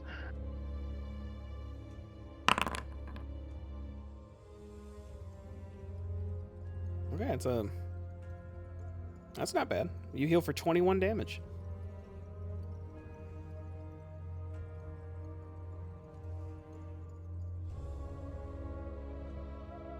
Ghosts seem to have gotten you good there, Doya. Yeah, I don't suggest touching the rose. Be lovely if we took these other roses on the other two and just picked them up as well. Two's better than one, right? I'll let you grab it this time. I'm actually going to cast Cure Wounds again, but without using the staff this time. Can we metagaming? Does that like use a spell slot if you use the stick, or can you like do it forever? Metagaming, the stick has its own pool. If I burn out the stick, then it becomes useless. Really? Can it be replenished? Over time, Like yeah. even with a. Oh, okay, gotcha. Yeah, every increased spell level he uses is an extra charge out of the staff. All right. Stab wants to like. Is this openable right here? Looks like it. Looks like it's a casket. All right. Stab touches it, and slowly opens it because he already killed the ghost. Okay. The moment you start to open it, you can see. Nah, I'm just messing with you. You push open the casket, and inside you can just see some bones strewn about, not pieced together well at all. Anything interesting in there? Nope. Looks like bones and dust. All right. So Stab just lets it close. Guys, taking the rose, it's not worth it. It ain't nothing in there. Yes, I suggest we not mess with anything. Besides, I think we should keep moving. Okie dokie. Before we proceed on, this would be a Ooh. good spot for a break. Do you guys want to take a quick break? I would not mind a break. Okay. Give us about 10 minutes. We're going to go AFK for a moment. We'll be right back. Bye.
And we are back.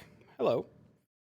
So, we had just taken a break. You guys had just finished fighting a wraith. I got one of you real good. Got Doya real good with a crit, but you guys are okay for the most part. Yeah. And you can proceed. All right.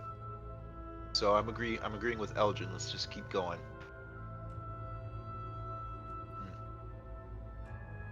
Yes, I think it's best we just carry on. What's this big ass room, Jamie? Explain it to me. Sure. So, this big ass room looks a little bit different. Oh, there's a little guy there. So let's see. What do we see in here? We are in... Okay. This room is lined with more of those urns and more of those braziers along the walls. Unlit, but in the middle, you could see a multitude of candles lit, as well as a humanoid figure with what looks like taut flesh on their body, wearing a... not necessarily an actual crown, but a small... It looks like a crown with a candle on top of it as well. Jamie? Uh-huh. Oh, I can't move. We saw Olanthius try to kill himself in a vision. Did he have a crown like this one? He was not wearing a crown in the vision. Thanks for the check. You said it had taut skin, Jamie? What do you mean by Taut that? skin. So It's very pulled tight. yeah, like okay. kind of like a mummy's flesh, kind of. Yeah, like how. Yeah, there you go. Stretched. I'm gonna approach the figure. Do I notice that it moves or responds to my presence? Doesn't move or respond at all. You see its eyes are tightly shut, and its head's just drifted to the side slightly as it just sits there slumped. Now, you said it has a candle on set. You said it's a lit candle? Yes, there's a multitude of lit candles in here. One on this thing's head, and then a whole bunch to the north and south of him as well, providing some light. Doya, would you like to snuff out this man's candle? Glory. I'm joking. I do want to investigate him, see if there's anything other than the obvious stuff that sticks out about him. I guess that's intimidation. I don't want to intimidate him. I have a 3. I noticed nothing.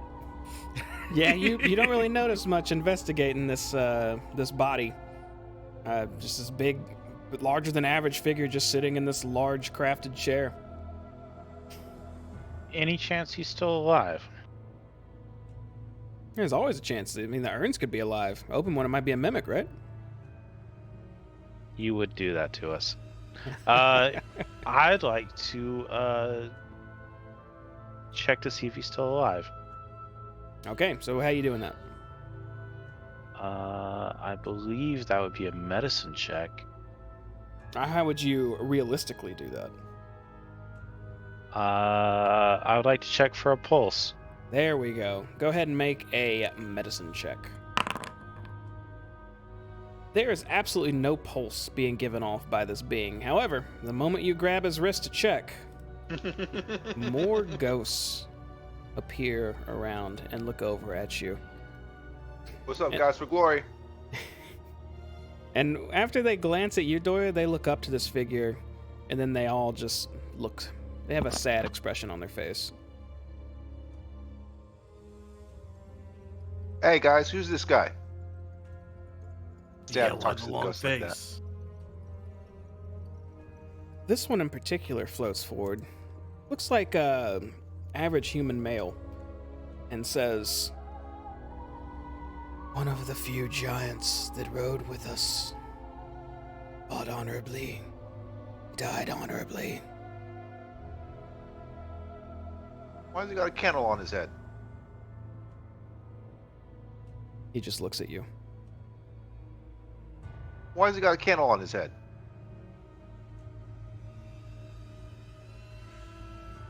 He's not answering me. Do giants have any sort of like burial rites involving candles?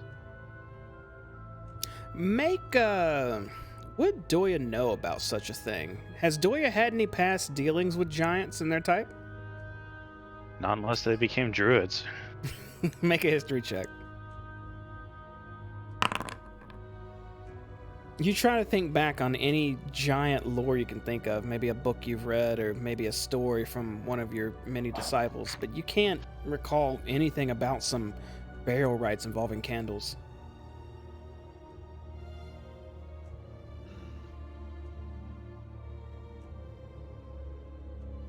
What's the chair looking like, Jamie? What's the chair looking like? It's made of stone with a multitude of candles around it as well. Any inscriptions or anything? Nope. And what's he dressed in? Is it like armor? Is it like real nice, or did it look like it used to be nice? Doesn't look nice at all now. It's just tattered clothing, basically.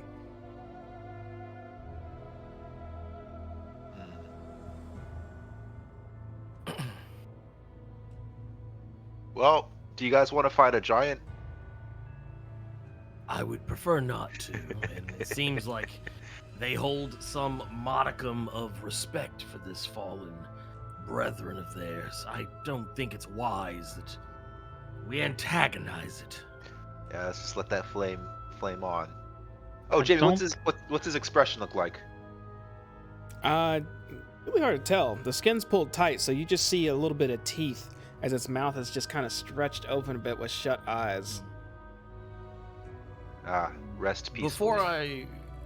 Before I fully walk away, I will turn back before it, and I'll bow my head a little in deference and say, For glory. and then And- walk away. All the ghosts salute after they hear that again. Stab leaves and does the finger guns and says, "For glory, guys. For glory." Alright, you guys proceed on. Yeah. Ooh.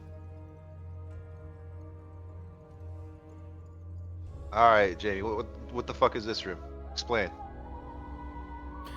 As you enter this room, you can see what looks to be a pool of murky water surrounded by dim, light blue glowing, but you can only assume are spirits just floating around in the area. Does it look like the mist is coming from here? It's really not something you can tell.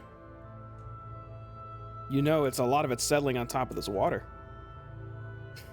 You're saying these things look like spirits or spirit ball things? Yeah, Spirit ball! almost like what are they called? Those little balls like called. Y'all fought some a long time ago. Will-o-wisps? Will o' the Wisps. Yeah, they almost look like little Will o' the Wisps. Nerd. Okay. You don't get this old by forgetting everything.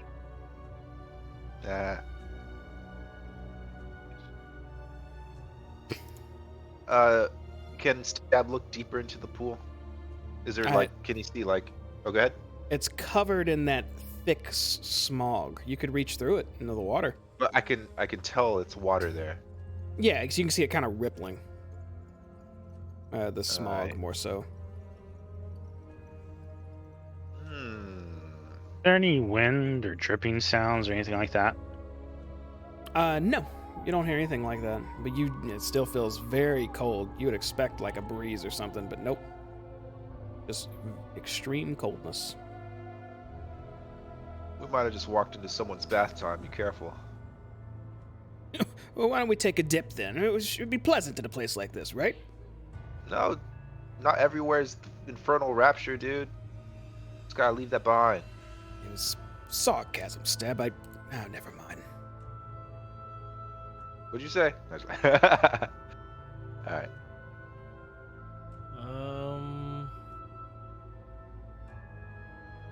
Oh, there's like a little thingy there. What? Oh, where's that?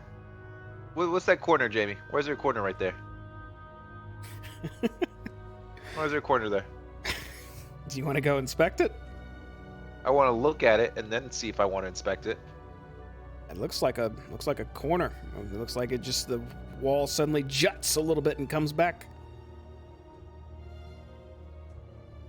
You want to check it out, Stab? We can wait a second. Yeah, give me a second, guys. Give me a second. How thick is the mist? About as thick as it is everywhere else. And how high is it? Up to your shins. Up to my shins?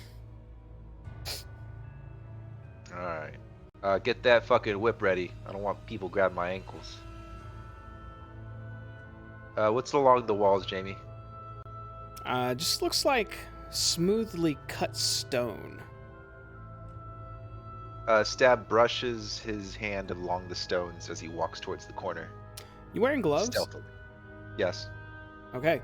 You brush your glove across the stone, and when you do, it actually starts to hurt just a bit. Oh! You feel like if your bare skin was on it, it might, like, just instantly start freezing your hand.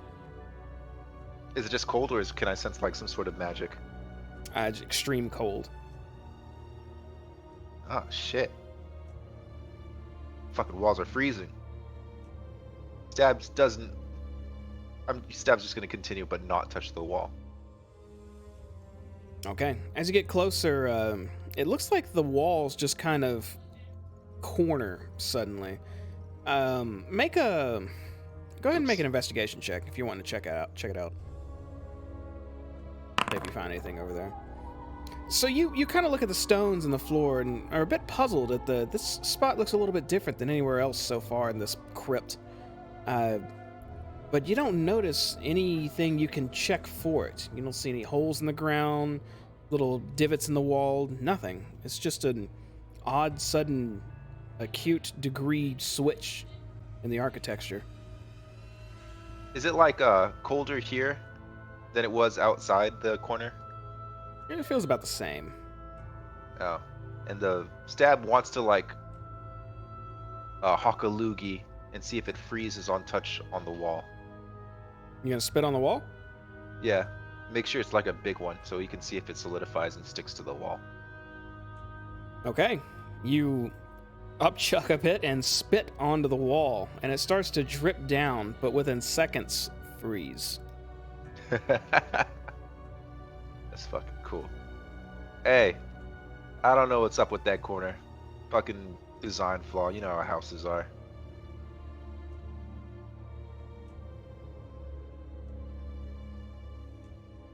Alright. Stab continues Alright. onward.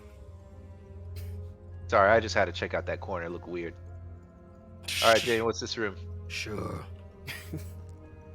As you enter this room, looks like a lot of more of the same. It's a bit bigger than any of the other rooms you've been in for. Quite a few more weapons are strewn about in here, all polished and all old. Looks like they might not be too usable, but they look like weapons you would have expected the Hellriders to wield. Are these lances? They are. You would be correct. I want to keep an eye. Like you said, none of them look usable. Yeah, none of them. I mean, it looked like you could wield them, but they don't seem like they'd be even close to as good or better than what you're currently wielding. Gotcha. Let's see. Is there anything peering over here in this hallway? You see it Hallway. rounds a little bit. Looks like it starts curving. Alright. Just being extra safe. Well, I mean, if we can't see like our own feet and all this mist, I'd imagine you wouldn't be able to see too much further down the hall without walking down it yourself. Alright, Stab looks around and tries to see if there's anything worth of anything. Make another investigation check.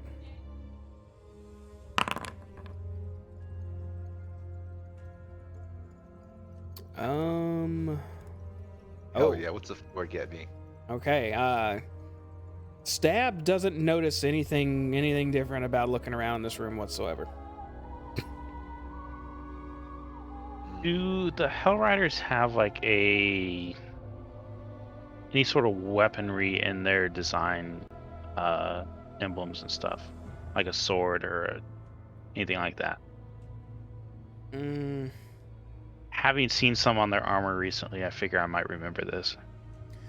yeah, a few of their weapons would have slight engravings representing El Terrell's holy army and whatnot. That you, if you walk around examining everything, you can do that if you want to see if you see it on everything. Anything that doesn't have it. Make an investigation check. Let's see what you do. Okay, so looking around, you can see that all of these weapons, as you walk around the room, seem to have these small engravings. And then you come to a rack that has no engravings at all because there's no weapons on it at all over here. It's actually the first rack you've crossed that's been empty. Huh. Someone must have grabbed these weapons. If I reach out, do I feel something? What are you reaching out towards? Stab wants to stop him and just give him a warning. Hey, careful. It's cold. Where? Now fucking do whatever you want. If this is like a sword rack, where would a sword be held? If this is like a spear rack, like a spear slot type of thing, I'm feeling to see if there's something invisible. Okay, are you, so you're feeling around on the rack or the wall, or say it again? Like, if there's like slots for a sword, I want to feel where the sword would be in the rack. Oh, I gotcha. So there are slots. It looks like something long would go on here. As you feel around on this rack, the little divots, and just press it lightly. And when you do press it lightly, it actually drops a bit as you hear a and the wall starts to lower into the ground. Oh shit! Seem to have found something, gentlemen. Yeah, fuck you What did. did you touch? Hold on, what are those things, Jane? Can we immediately see what it is? You want to go ahead and explain the room since we can see down it? The room is coated in mist. You cannot see the floor at all, even though the map shows differently. Yeah. Well, after you, Stab. Alright, let's do this. Stab gets his big boy boots on and just like, oh, I can't move. Oh yeah, there we go. Stealth, Jamie. Are you trying to stealth? I'll go ahead and tell you Yeah. right now, your stealth will be negated if you have allies around you not stealthing. Oh really? Yeah, because I'm not stealthing. I'm not Yeah, he's sneaking. I don't clanking them sneak. plate boots. Yeah. All right. What does it look like to Stab? Does it just look like an empty room? It just looks like a large empty room right now with mist coating all over the floor. I'm gonna walk up to the middle. It's like a table or something. No, there is no table in the middle, just more mist. I think we're not supposed to see that. Oh. Gotcha. I mean, technically, if you're walking around it, you're shuffling the mist around, and I could say as soon as you do, when you're close to the middle, you can see small papers all over the floor. The more you kick around the mist.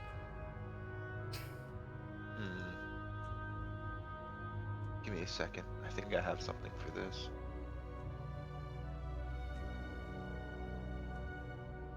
Oh, Stab is gonna lift his left leg up and try to blow the mist away with his winged boot. So they don't do any propulsion, more so. They just make you lift off. You can't really use them to blow wind. What happens if I try? Your ankles do little flutter motions, and you start getting pushed away from the middle of the room. All right. Well, that happens then. I just want to blow away this mist just for a second. Okay, well, do it. I don't have Okay, anything go to do ahead. it though. Go right ahead. Y'all have a lot of things to do. What are you talking about? I'm going to go ahead and cast Produce Flame into my hand.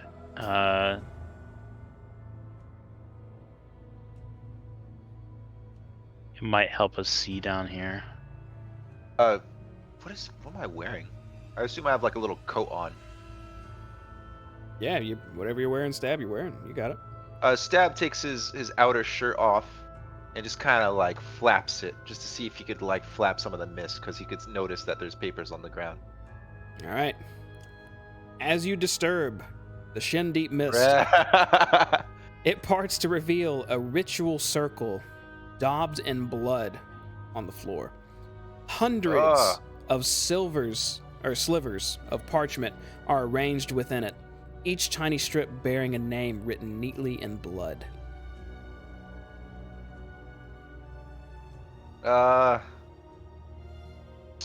Correct me if I'm wrong, gentlemen, but I believe I remember that the Hellriders swore an oath in blood. What are the odds this is it? Possibly. I'm gonna reach down and pick up one of the. You said just random slivers of paper. Yes. I want to pick one up. Okay, you pick one up and you see a name in blood written on it. What is the name? Jacob.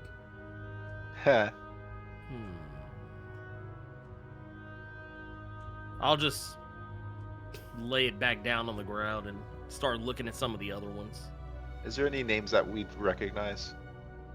Maybe some of them have similarities to people you've known, but there's just a slew of names in here of all different types. And it's just a piece of paper with the name on it? It's not folded up or anything like an envelope? Nope. Do any of these pieces of parchment look any different from the others? They all have different names. Not a single Well, one I is meant- identical. Quality of paper or anything like that we can see? Nope.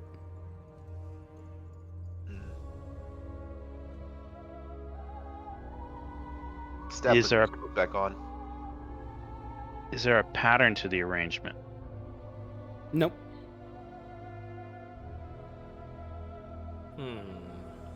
I'm going to step to the edge of the circle. Try to. You know what? I'm going to step into the circle, and I'm going to try not to disturb any of the names. Okay. The one at the very center, or what may look like the center. If I pick that one up, what's the name on it? Okay. You pick that one up and read it. It looks like the name says Turl. Have I ever known a Turl? I don't think I do. Stab wants to pick up a paper closest to him too. Sure. And it just says a name. Is there anything else on it? Nope. Just a name. What's the name? Cedrin.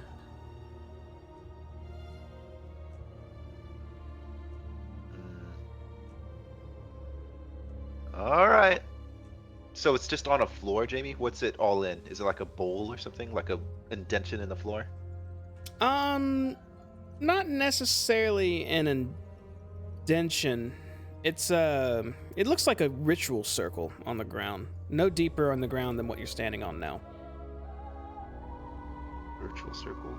And it's all the papers have managed to stay inside of it. Yep. I start pulling a few more at random. What are the names on these? Pori, Yilner, and Rory. There's 3 more. Are you pulling more? Any last names or just all first name? Seems to be all first names. I'll keep pulling. At least you think it's first names. I'll pull another 3. I'm going to say you keep pulling and just getting name after name after name you don't recognize. I need to know these people's names, Jamie. How can I remember them and their sacrifice? Because there are hundreds of them in this pile, and I don't want to read names for 2 hours. So the ritual is just like a drawn something on the floor? Yep. The ground looks a little bit different with the stones carved differently, but in the middle is like a ritual circle. Alright. Well, a cool little secret, Doya. It was a nice find. I don't really know what else to do here, though. I think after we defeat Elanthius, I mean, this might be where... why don't we just destroy them? Destroy them. Well, but look at it. It's a ritual circle with people's names in it. If I found a Doya in that pile, you're telling me you'd want to leave it? If I found a Doya in this pile, I think it was because I was a Hellrider bound in service to Elanthius. Well, this is like the little shitty contracts or something, right? You're right, and I don't know if destroying the contract is the right way to go. Maybe a man of religion might. They can't prove it in a court of law if they don't have the contract anymore. Elgin, have you ever There seen is anything Elgin. like this before? Where'd Elgin? Oh, there he is. Where you at, man? Oh, you already walked How off. did he say that? How do you say what? I said, how loud did is Doya saying that? Because Elgin has quietly walked out of the room. Oh, not quite after he couldn't hear, but Hayes walked out and yelled at you. Oh, okay. What is this? What are we talking about here? Hayes proposes we destroy these. Actually, that might be a good idea. I'm with Hayes on this one. It might warm up the place a bit. Can you think of any reason why destroying these pieces of paper, if they are the contract, would be beneficial? Well, these were contracts that were likely brought on by Elanthius. Maybe. Who knows?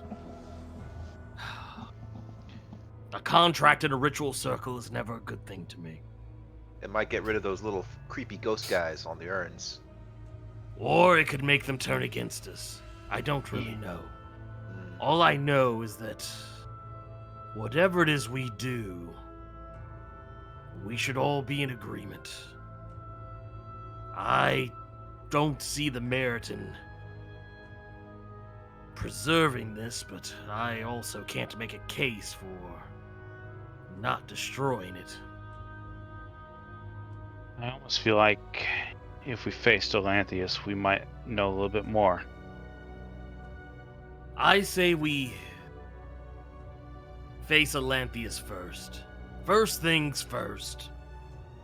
And then, once we know more, we'll have all the time in the world to sort out this. And he'll just kind of wave his hand at this stuff on the floor. Whatever this is. One thing that bugs me is we still haven't found Elanthius' quarters yet. I'm sure we will. We need to keep moving.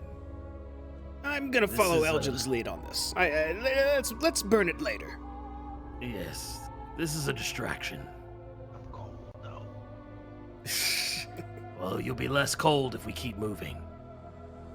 I've got a thing can't of... move. You good, Stab? You might have to go through the center. Oh, Yeah, center. shit. Hold on. I got morphed into a wall. I don't know how that happened. It's like Stab's having No. trouble Not with at his all. elephant. Hold on. So that's what they call it now. You want me to get you out of there, Stab? Yeah, can you? You might need to. Yeah. There Oh! I didn't do that. you go. Alright. Alright, now that we're done having trouble with our elephants, Super lag. let's move on. Alright, guys, I'm right behind you. Wait, I'm I not see a done having light. trouble with my elephant. At the end of this tunnel. Mm-hmm. You good, Stab? What's going on? Yeah, I can't move. You just moved a ton. I did? Yeah. Yeah. Well, my whole screen is like frozen then. It's like I'm not moving. You may Oh. need to refresh. Yeah, refresh your page then. Alright. Yeah. And let me know if I Pretty need to sure restart I the see music for your- you. Your little Yes. bubble moving at the bottom. I saw the stream. The stream is moving, but I'm not. Yeah. Yeah, we see you moving. Mhm. Yeah, you just might need to hit the old refresher Rooney.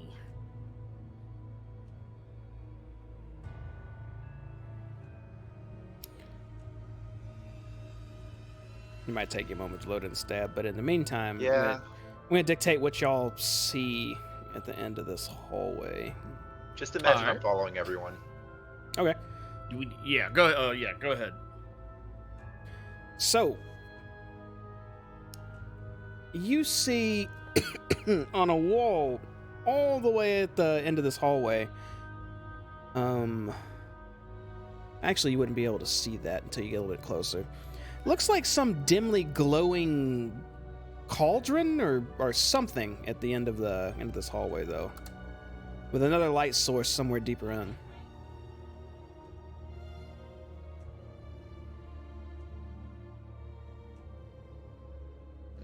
Okay. I'm gonna keep pushing forward. Let's see.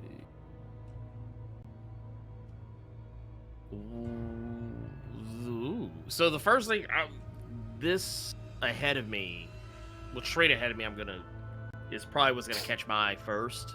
Mhm. I'm gonna approach this, whatever it is here. All right. Like, what do I see before me? Is this like some kind of a pot or cauldron or something? Now I can read this to you. An iron urn heaped with human bones squats in an alcove at one end of this hall. On the wall nearby, a carved relief shows a column of mounted knights charging through a portal into a fiery hellscape. I'm looking at that portrait and looking back at this. Would I have any reason to believe that maybe this might be some of those knights? Yeah, you might assume that doesn't make sense because all the other corpses and whatnot seem to be revered a little bit, kept in urns or whatnot, and just were kept up better. Even the one that was attacked you had its own casket, but this seems to just be a urn like loaded with human bones. I'm having super Human, technical you say? difficulties. Mm-hmm. I want to. I would like to. It probably won't bear fruit, but I do want to. I want to investigate this a little more. I want to see if I can find anything else going on with this urn. Take a stab. I think it might be good now. I got an 18. Okay, so you investigate it, and it seems like it has a low glow to it, but it seems to represent. Yeah, I can use your investigation for this. You're able to piece together like this is a representation of what happened with the Hellriders. This golden gate being a portal to this world, and on the other side of it, nothing but death. I haven't done this in a little bit. I kind of want to, I guess, give it another whirl. Mm-hmm. Maybe,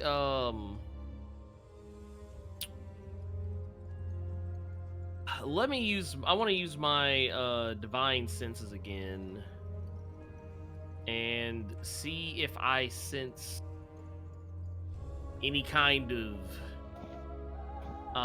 anything that's fiendish or celestial, undead, whatever. I'm mostly focusing on this urn to see if maybe there's any remains in here that might potentially still be active, or anything else nearby. Okay, but before that, Stab, let me know when it's loading up again. It might take a moment because it's a big-ass map, so give it some time. And then if you don't see your token, I can recreate your token on the board. I keep refreshing the page. All I see is the dark gray background and nothing loading. Yeah, you gotta wait. You gotta wait for that.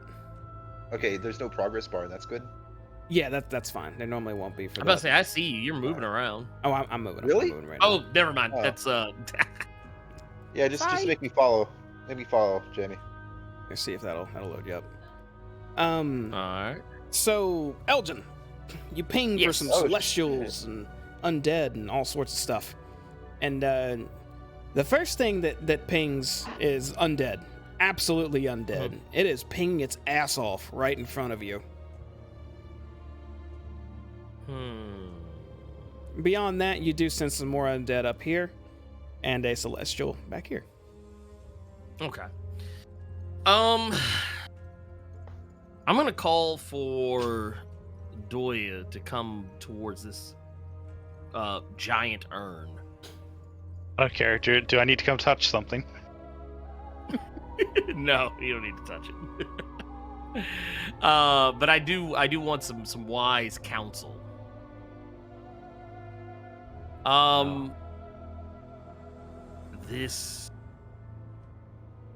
This urn is overwhelming with undead energy. Do you sense anything? Is anything you notice about this that might seem off? I wonder. Perhaps this is what happens to the interlopers that don't go for glory? You know, you just made me think of something. Bone stew.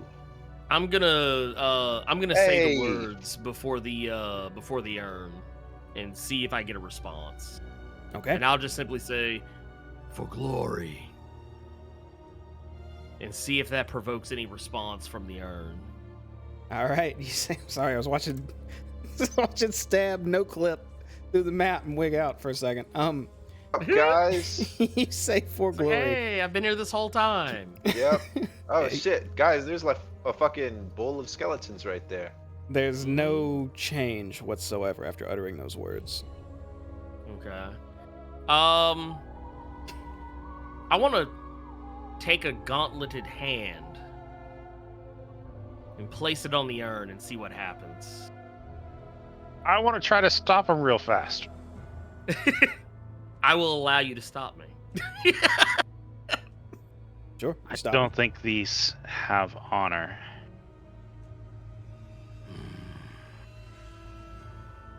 That is a fair point.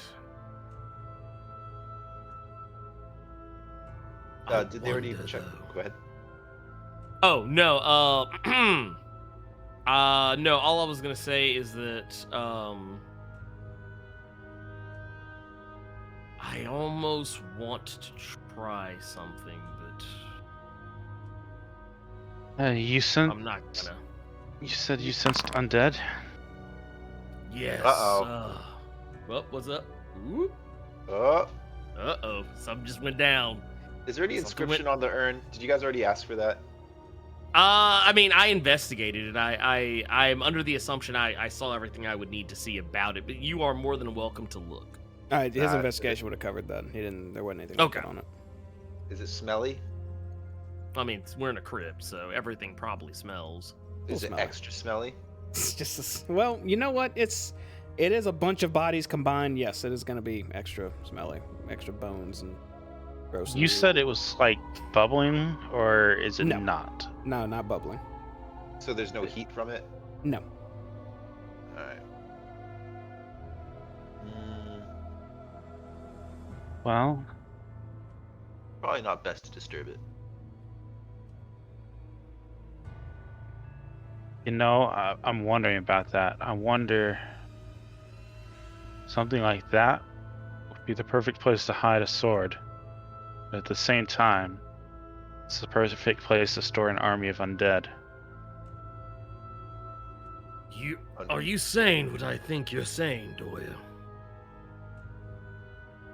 Oh no, it's happening again. 50-50 chance, but I'm willing to keep looking if we think we want to find Olanthius' quarters first.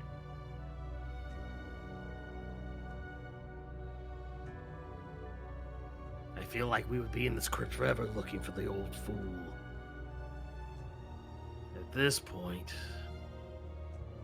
I'm practically tempted to just see what happens. I want to try something. Sure.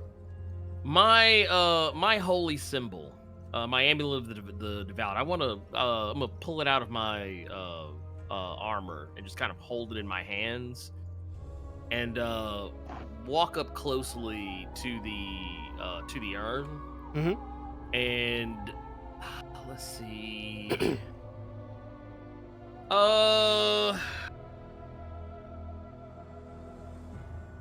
I want to see if maybe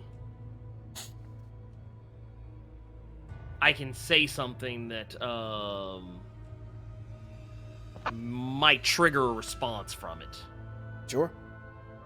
I'm gonna lower my head in reverence and say before the urn a prayer of Helm. And I want to see if maybe there's any change, like maybe if anything stirs, or if I notice it responding to any kind of sanctified activity. Make a religion check. This is the part that I did pay attention for in class. Let's see what happens. I got a 14. Okay. You recite this prayer while holding out your amulet of devout. Are you hanging it? I'm guessing you're holding it out like towards it or over it, or which one? Yeah, as close as I'm kind of holding it, like kind of like with the symbol facing towards it. Okay, so not above it or anything. No, just towards it. Or I guess Okay. how tall is the urn? Like, is it as tall? Is it like as tall as I am, or is it shorter? It comes up to about maybe about a little under your chest. Screw it. Yep, I will point it straight down towards the remains. Okay, you hold out this holy symbol over these remains and recant that prayer of Helm. Hold on a second.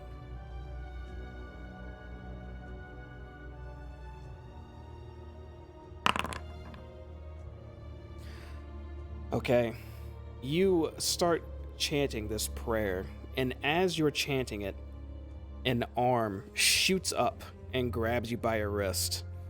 And then another arm, and another arm, and another arm, and a multitude of these arms are grasping as you were pulled in to this urn.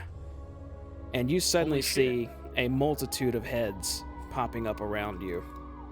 Can we like react to that and just run and try Holy to shit. get away from that? We are going into combat immediately, buddy. Motherfucker. Everyone go ahead and roll initiative. All right, it's about to get suppose ugly, y'all. Any chance I can pull him out with like a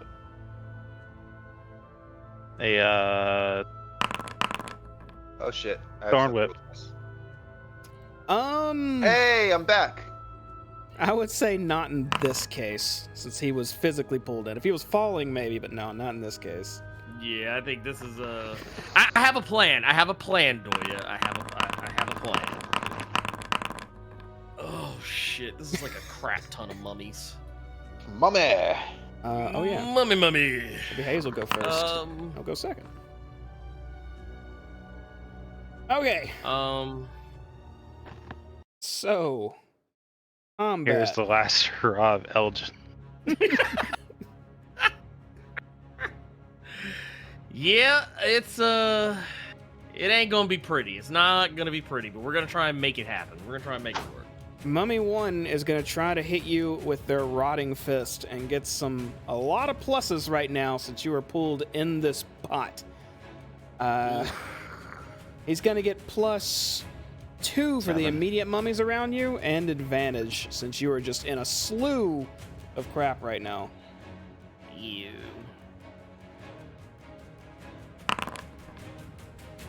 Which I think, does a 22 hit you? Oh yes, it does. Okay, I never knew you got huge armor. I got a 20. Anything 20 or better hits.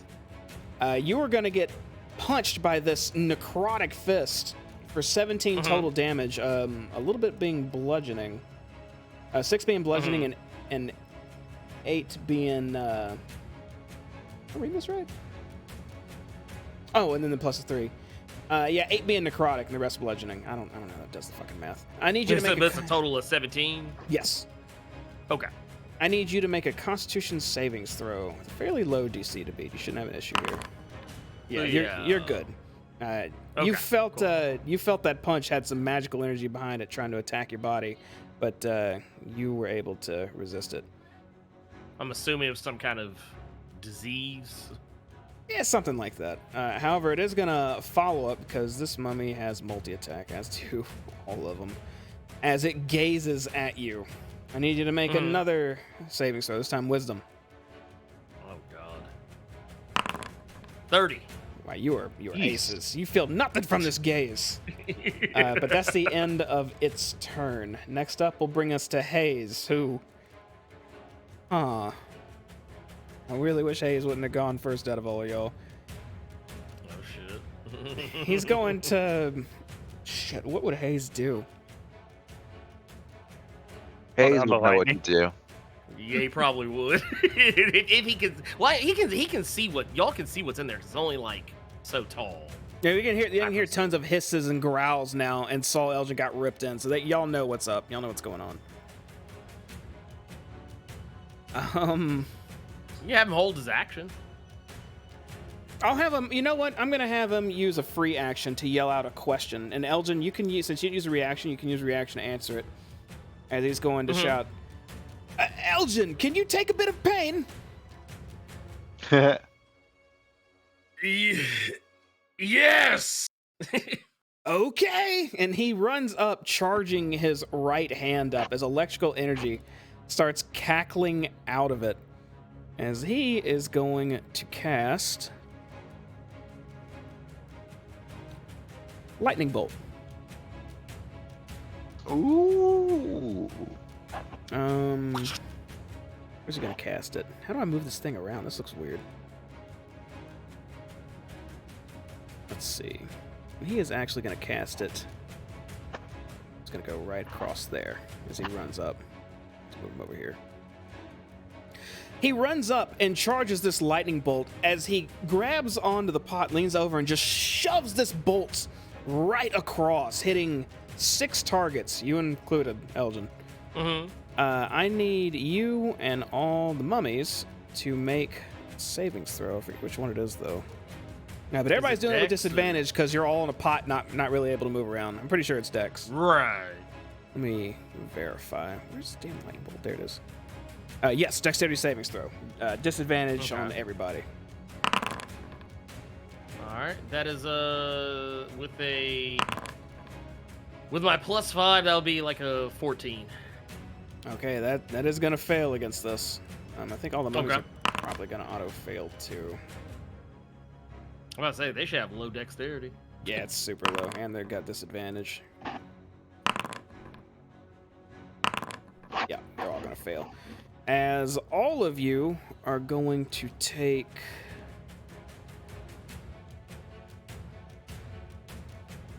E6. 24. Lightning damage, yeah. Shocking damage. 24. Mhm. Gotcha. How much health do these things have? I'm bloodied. Oh god, these have a lot of health too. So he was able to do some decent damage to these things. Mm-hmm.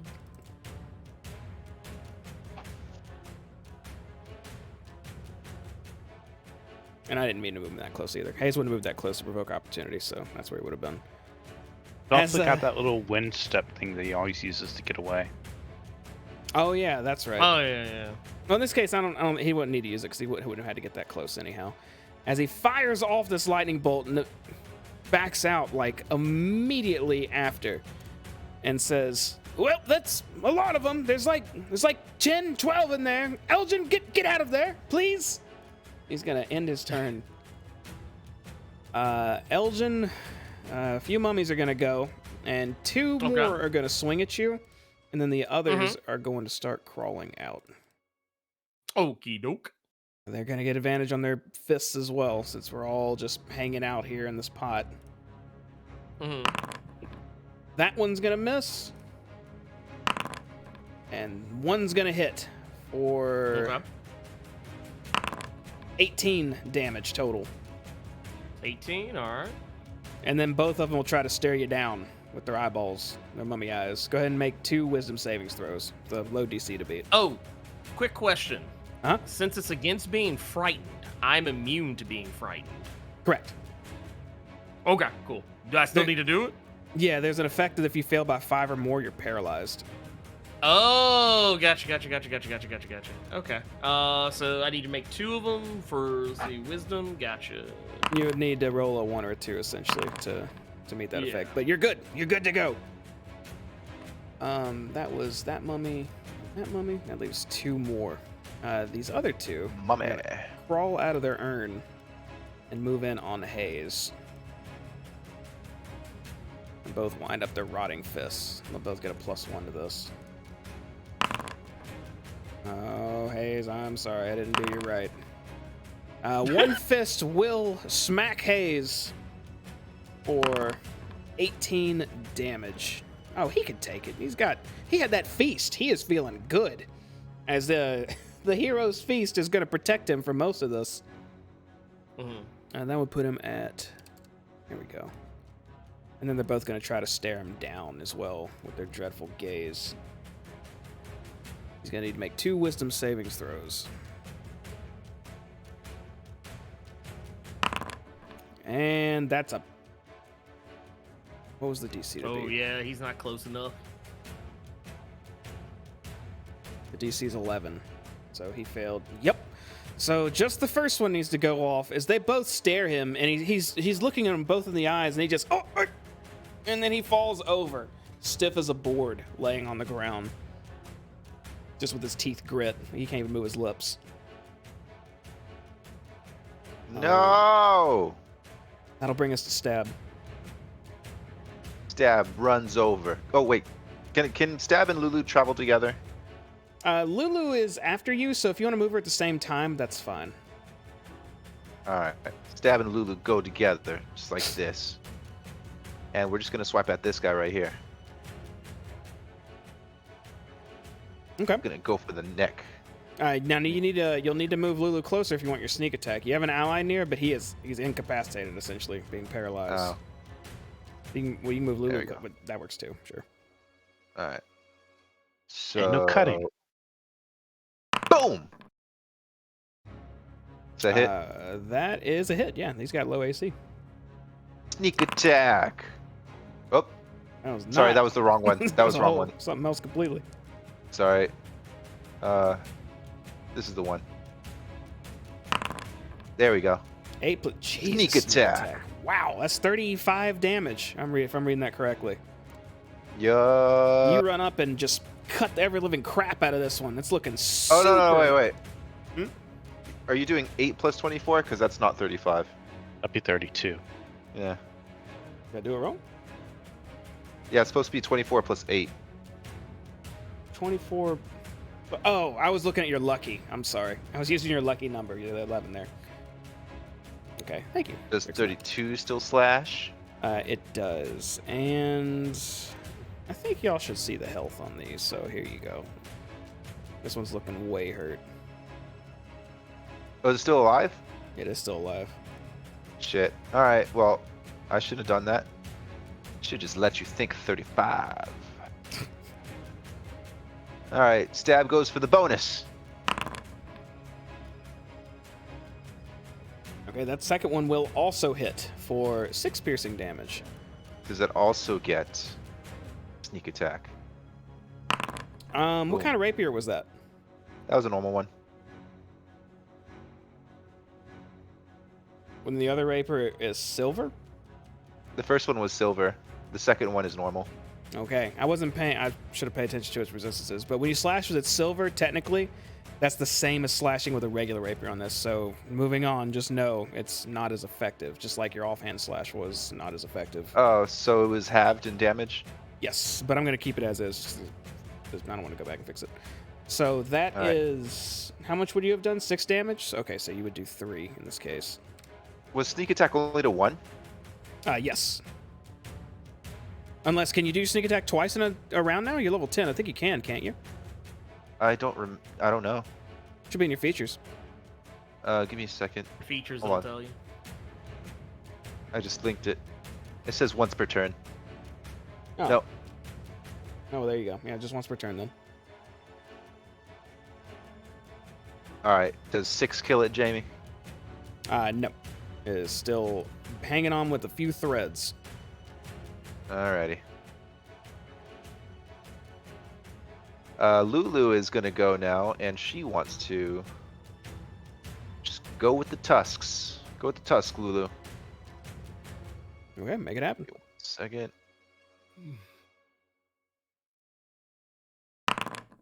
There's a lot of steps for Lulu. Yes, there are. That is actually going to hit, and go ahead and roll her damage.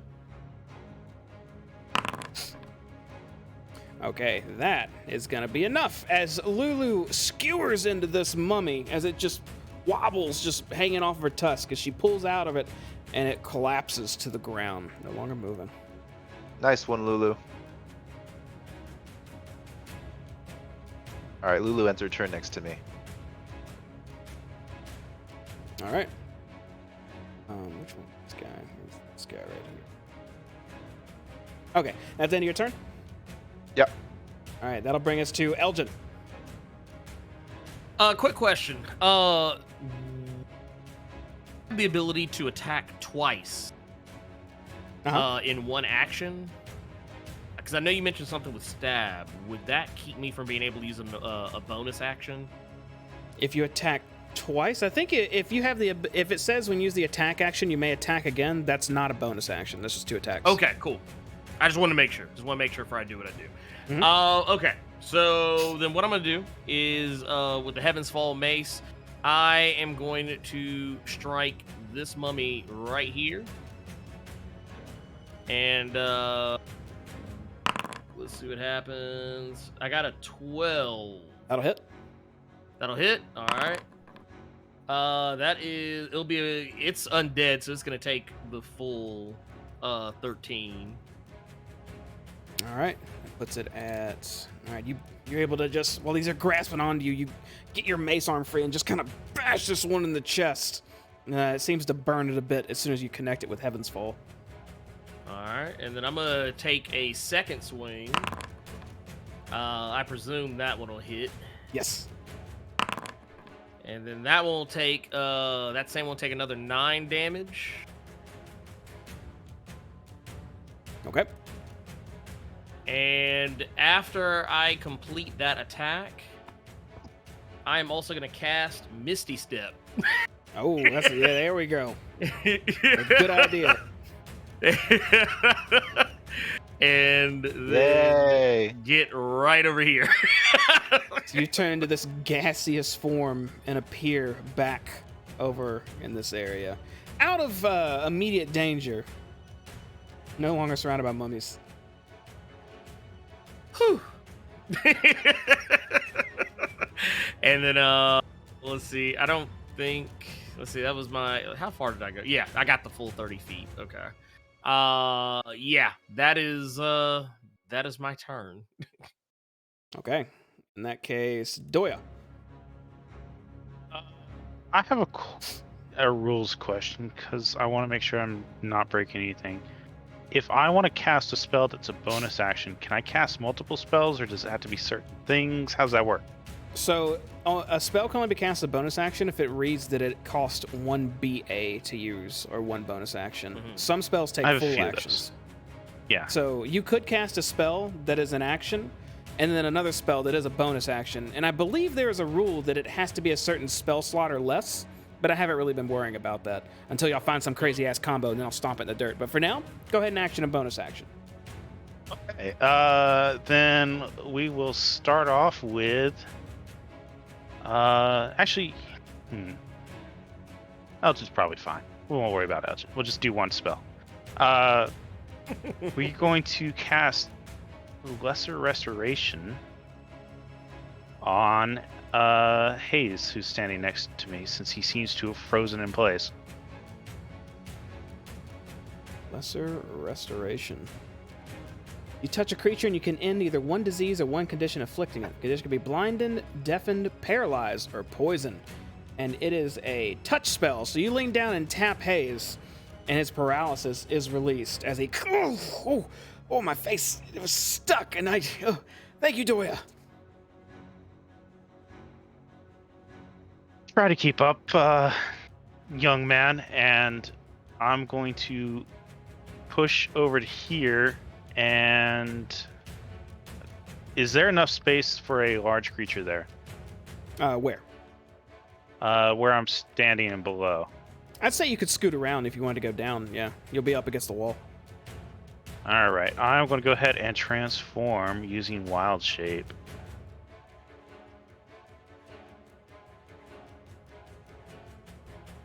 God, I hate that so much. I hate control of his casters are so crazy. He has so many tools I don't know how to use.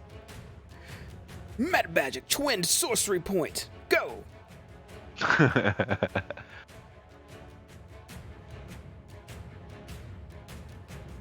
And we're going to actually go with... Because you said you had this ready. Giant Scorpion. Hey! Giant Scorpion. All right. Let's see. Where's old Doya's inventory? There he is. That's a land creature. There you go. Oh, That thing doesn't even have a token. It's just a scorpion. that's right. It's that unique. Giant Scorpion. And that is an action and a bonus action. We are ready to go. It's somebody else's turn. All right. That'll bring us to some more mummies. It'll bring us to the top 3 here. As they're all going to come crawling out. One's going to go for its closest target, Elgin. One's going to move up onto Lulu. No. The other one. Move right in Hayes' face. We'll just go down the list. Elgin, you were getting potentially punched again. No advantage this time. Okay. It absolutely misses. You're able to block him with your shield, no problem. It will then Cha-ching. try its usual stare down. Go ahead and roll a wisdom save. Quick question. Sure. It says that if I succeed, I'm immune to That is dreadful correct. glare vul- And you have dealt with that countless times, so Twice. you'd be immune at this point. Unless it's for- like a dread lord. I No. think. Yeah, it No, has to be no, like no, the no, no. higher level mummy. Okay. It absolutely is just a one-time deal. That's on me. Okay. And then. In that case, Just that's the end of for- its turn. Oh well, then yeah, shit. The next mummy is going to try to give Lulu a punching.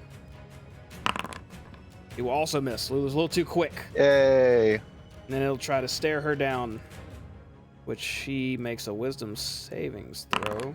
Easy, easy peasy. She's super resistant. Yay. This third one will go for a punch on Hayes again. Which he cannot, even a shield wouldn't protect him, as he is going to get punched in the gut. 21 damage. This will overwrite his Hero's Feast. He takes this one. He's still doing all right. He took a nice punch. Oh, and he was on the ground, so I guess it should have got advantage, but it didn't. That's the end of that mummy's turn. I think I've covered all the mummies. Mommy. Yeah, I think that's all of them. So we're going back to the top of the round here, which is more mummies. Another one will crawl out. Move in on Scorpion Doya. This was going for a punch and a gaze, Doya. Starting with the swing. A 13 does not hit you. I don't think, right? That is correct. Okay, and it will gaze at you. Make a wisdom savings throw. Whee. You are A-okay. And you do not have to worry about any more of those. If I ask you to do it again, tell me I don't need to, okay? Okay. Because I will probably forget. Hayes is up again, which I know he has his big old mean step. Does anyone remember what it's called? Thunderwalk? Thunderclap. No. Something tells me those aren't correct. Thunder leg. Wish Hayes Thundercat. was in chat right now. No, that's not it either. Thunderbunder. Thunderball. You know what? I don't Wait, want to. Is it not Thunderstep? It's just Thunderstep's not listed in here. Oh wow. Oh, it's hard. He has hard as some. Jesus, he has so many tools. Okay, you know what? I'm just gonna go off memory because I know he just kind of kicks his foot to the ground and he becomes a little wind, and everything around him takes damage. So, working with this purely off memory, he kicks off the ground while still prone and levitates back out of range, not provoking opportunity attacks. Did that do damage to everything around him when that happened? Do y'all remember? He can use spell slots to make things succeed. Or whatever those point things are that he has. Okay, well, he was not going to do that as he levitates back. And we're going to have him cast something. Oh, there's a good one. He's going to cast a first level spell. Ice Knife. Right there. As it's going to explode out in all directions as it shoots through that first mummy. Create a shard of ace, filling at one creature of the range. Make a ranged spell attack. Gets that target on hits. Target takes 1d10. Okay, so ranged spell attack. That is gonna hit as it pierces through that first mummy for what? I don't think it should do that much damage, but whatever, because I'm doing sorcery shit on the fly. Yeah, it shoots through this mummy for 20 damage. That's probably wrong. Hayes, watch this later and laugh about it. And then explodes behind this mummy. They got to make some dexterity savings throws. The top one's already dead, so it doesn't matter. I think that's the second half of the 2d6 that he's got listed there. Mummy. Oh, yeah, because it says if they on fail dex to save. save. Okay, yeah, you're right. Yeah, that makes sense. So there you go. That top one already super failed. And so the bottom one. So they're both taking that. Well, no, the bottom one's only taking the 2d6. Because he didn't get hit by the... Oh, it's 10, though. Okay. And it hits the other guy for 10. Thank you, Doyle. I'm sure Hayes can do a million more things now, but that's going to be the... Nope. He moves back to safety. That's going to be the end of his turn. Yeah. Classic coward Hayes. No, I'm just kidding. Next up's going to be more mummies. One's going to roll up to Elgin and take a punch. Also, after this round of combat, we may have to pause combat and come back next time because we're kind of at our cutoff point now. Oh, yeah. So yeah, we'll wrap up this last round, and then we'll have to pause. But Elgin, you block another attack easily. These mummies can't touch you when you're actually on your feet now and you're not in a pot. One more mummy in your face will take a swing. Mummy. This one will actually smack you for 18 damage. We get some good hits out there. Next up is... How many is this? Where are you, my guy? He's in the pot. I think it's the one touching Elgin already. Oh, yep. I got him covered. So that'll be, the one in the pot. Staff got it. Which there's not a lot of room for this mummy. He's going to... Let's see, that mummy's dead on the ground. So let's say he's going to step on that. He's going to step over the mummy on difficult terrain. And he's going to try to swing with disadvantage on you, Stab.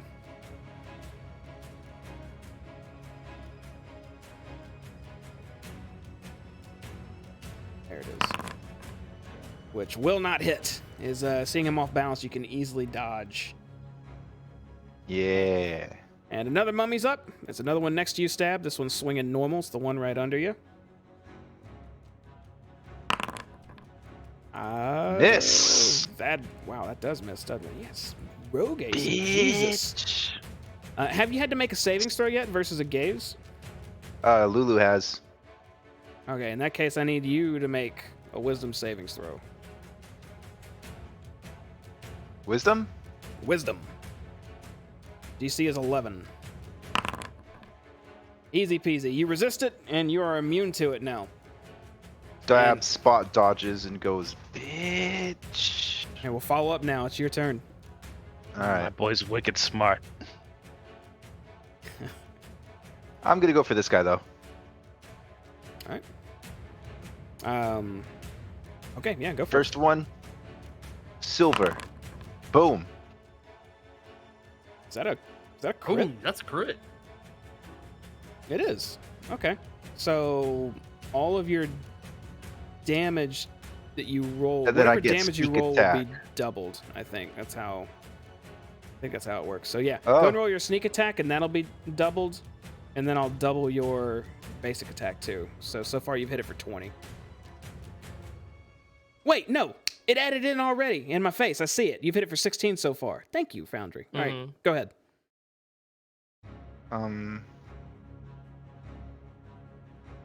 Sneak attack. It just rolls the damage die again. I see what it does. Okay, roll 5d6 again. What? Do it again. It's doubled. You crit. Oh, wouldn't it be 40 instead of whatever? I don't know how critical works. It doubles the damage die. So you roll, if you crit, instead of rolling 1d8 once, you roll 1d8 twice, things like that. Okay, I thought just times 2.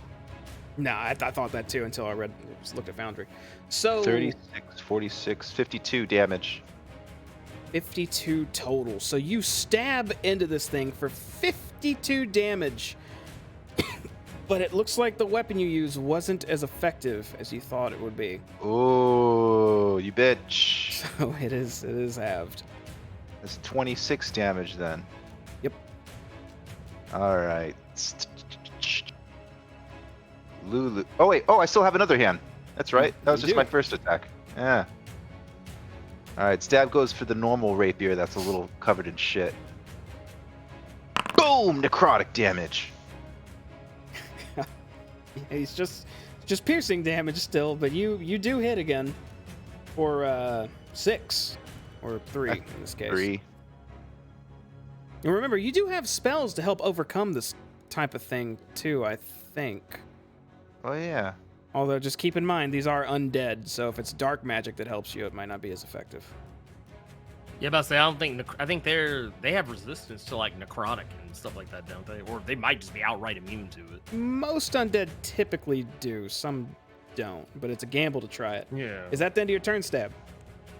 Yeah. I can't do nothing else. Okay, what's Lulu doing? Now keep Lulu in is mind, going to- under her features, she has more than just Tusk. She has those 3 actions she can use. Oh, I thought you said I couldn't use them. You can use those. Those are active. I think the one in the middle... Oh, no, she can use her trumpet 3 times a day right now. Okay. But nothing else? Or her tusks. And 3 spells. Alright. Shit. I'm out of spells right now and it's like empty. Is it? Yeah. Okay, well, I can tell you... I thought I saw some shit. She has protection from good and evil, cure wounds, and bless are her basic spells. And under the features are her trumpet moves. Alright.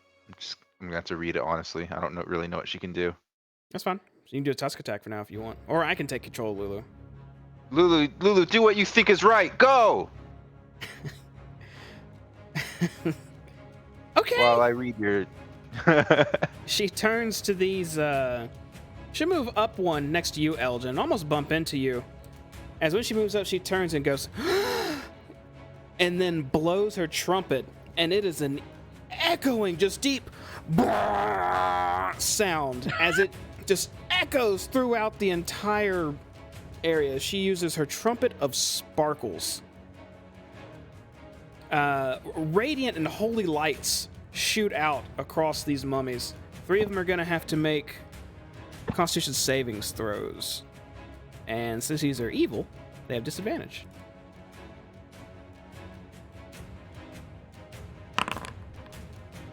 The first one, what do they need? They needed a 14. Okay, well, the first one will succeed.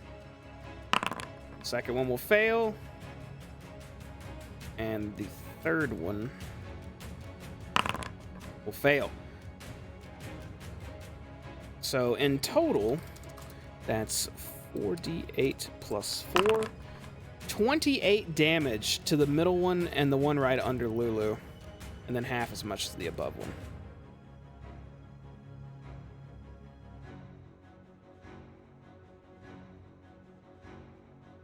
Ooh, those things got hurt pretty good. And half 28 is going to be 14. Okay, now she does that. She just, okay, okay. I did my best. I can do it 2 more times today. It's gonna be the end of her turn. Elgin, you're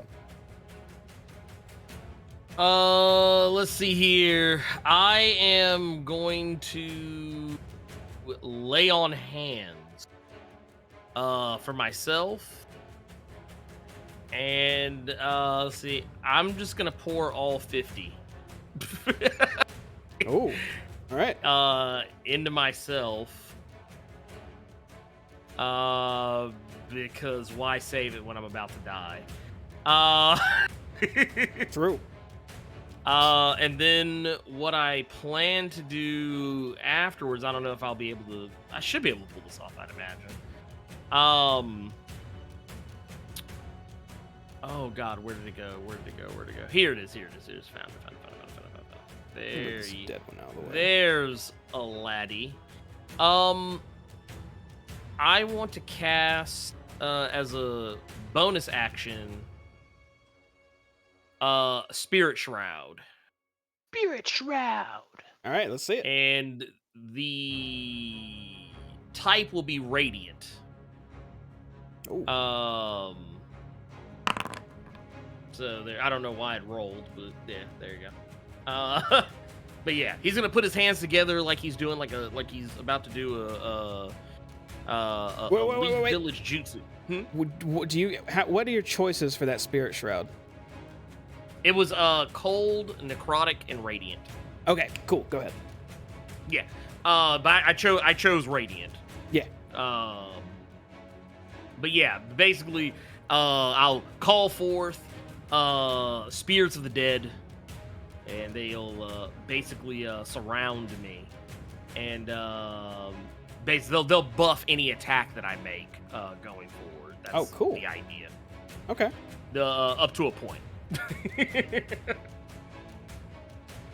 So yeah, and that's my action. That's my bonus action, and everything else is everything else. Okay. What about your main action? You got a main action still? You said bonus action. Oh no, that was I thought my lay on hands. Oh, you laid on hands. That's right. Yeah, I healed myself. So yeah, that's my action. Okay, in that case, that'll bring us to Doya, Scorpion Doya. Scorpion Doya is going to go for multi-attack. All right. Yes. We're going to start with a claw on the bottom guy. A 9 will miss. Well, it'd be. I have no allies around. Yeah, 9 would miss. We're going to try a claw on the bottom guy. I'm afraid a 9 will still miss. I think my dice are broken. We're going to try a sting on the bottom guy. 16 will hit. Let's just start with the sting. And that'll be 18 damage. Looks like the breakdown is 4 piercing and 14 poison, which probably doesn't help. Okay, you pierce this mummy with your stinger as you do 4 piercing damage, but it seems like it barely affected it as it resisted to that type of damage. And you inject a bit of poison, and this thing doesn't react at all. It seems to be immune to poison damage. I'm going to slide closer to my allies and end my turn. All right, that'll bring us to 2 mummies, because the last one's dead. 1 on Stab and 1 on Doya, it looks like. We'll go with Doya first, as this tries to punch your scorpion body. And fails miraculously. The other one will try to punch you, Stab, and it's getting a +1. Which will also miss, as you're too elusive now. And both of you have had to suffer through a wait, has Scorpion Doya done a gaze? I'm still Doya, so that's a great question. Did you do a gaze? I have done a gaze. I'd say you're immune to it, then. Alright. That's going to be the end of the round, which we are 16 minutes over. Y'all want to save this battle for next time and have a knowledgeable Haze with you? You're muted, Elgin. I don't think that's the worst idea. Okay. I don't hear any other grievances, so we're going to pause This First thing combat you for should do now. is ask him what that storm step was. Yeah, I don't know what it was. I couldn't see it in his list, but yeah, that Stormy. is where we're gonna call it for now.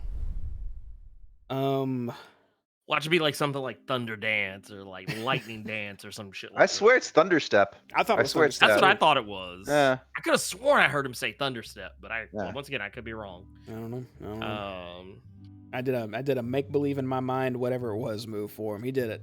He pulled it off, but I don't know what it cost or anything. He got a freebie. So there you go. hey, Yeah. actually, this is just throwing this out here. I think it was Thunderstep It is because Thunderstep. I just looked it up. Yeah, because it's in Xanathar's guide for everything. Is It's it like a feature? No, it seems like a spell. It says 3rd level conjuration. It says you teleport yourself to an unoccupied space you see within range. I see Immediately it. after I the found spear, it. a thunderous boom sounds, and each creature within 10 feet of space. Blah blah blah blah blah. But That's that's not when the he thing goes that lets him on about it. retreat, right? That he uses a different one to easily retreat, some levitation thing, right?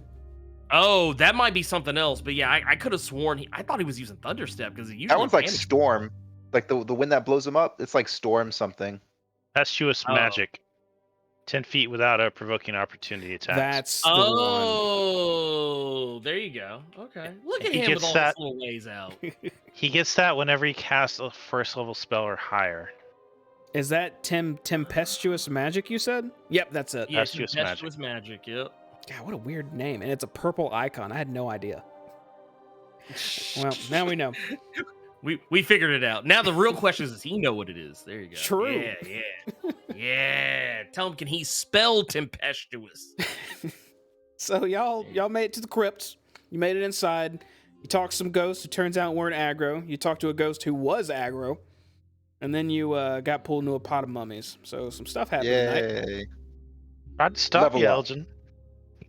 I mean, honestly, it's for the best because you know what? That's XP right there, man. That's XP. This may have been a problem if y'all had just gone by. Maybe the mummies would have creeped out and snuck up on you. Who knows, right? This is just dealing with the threat up front.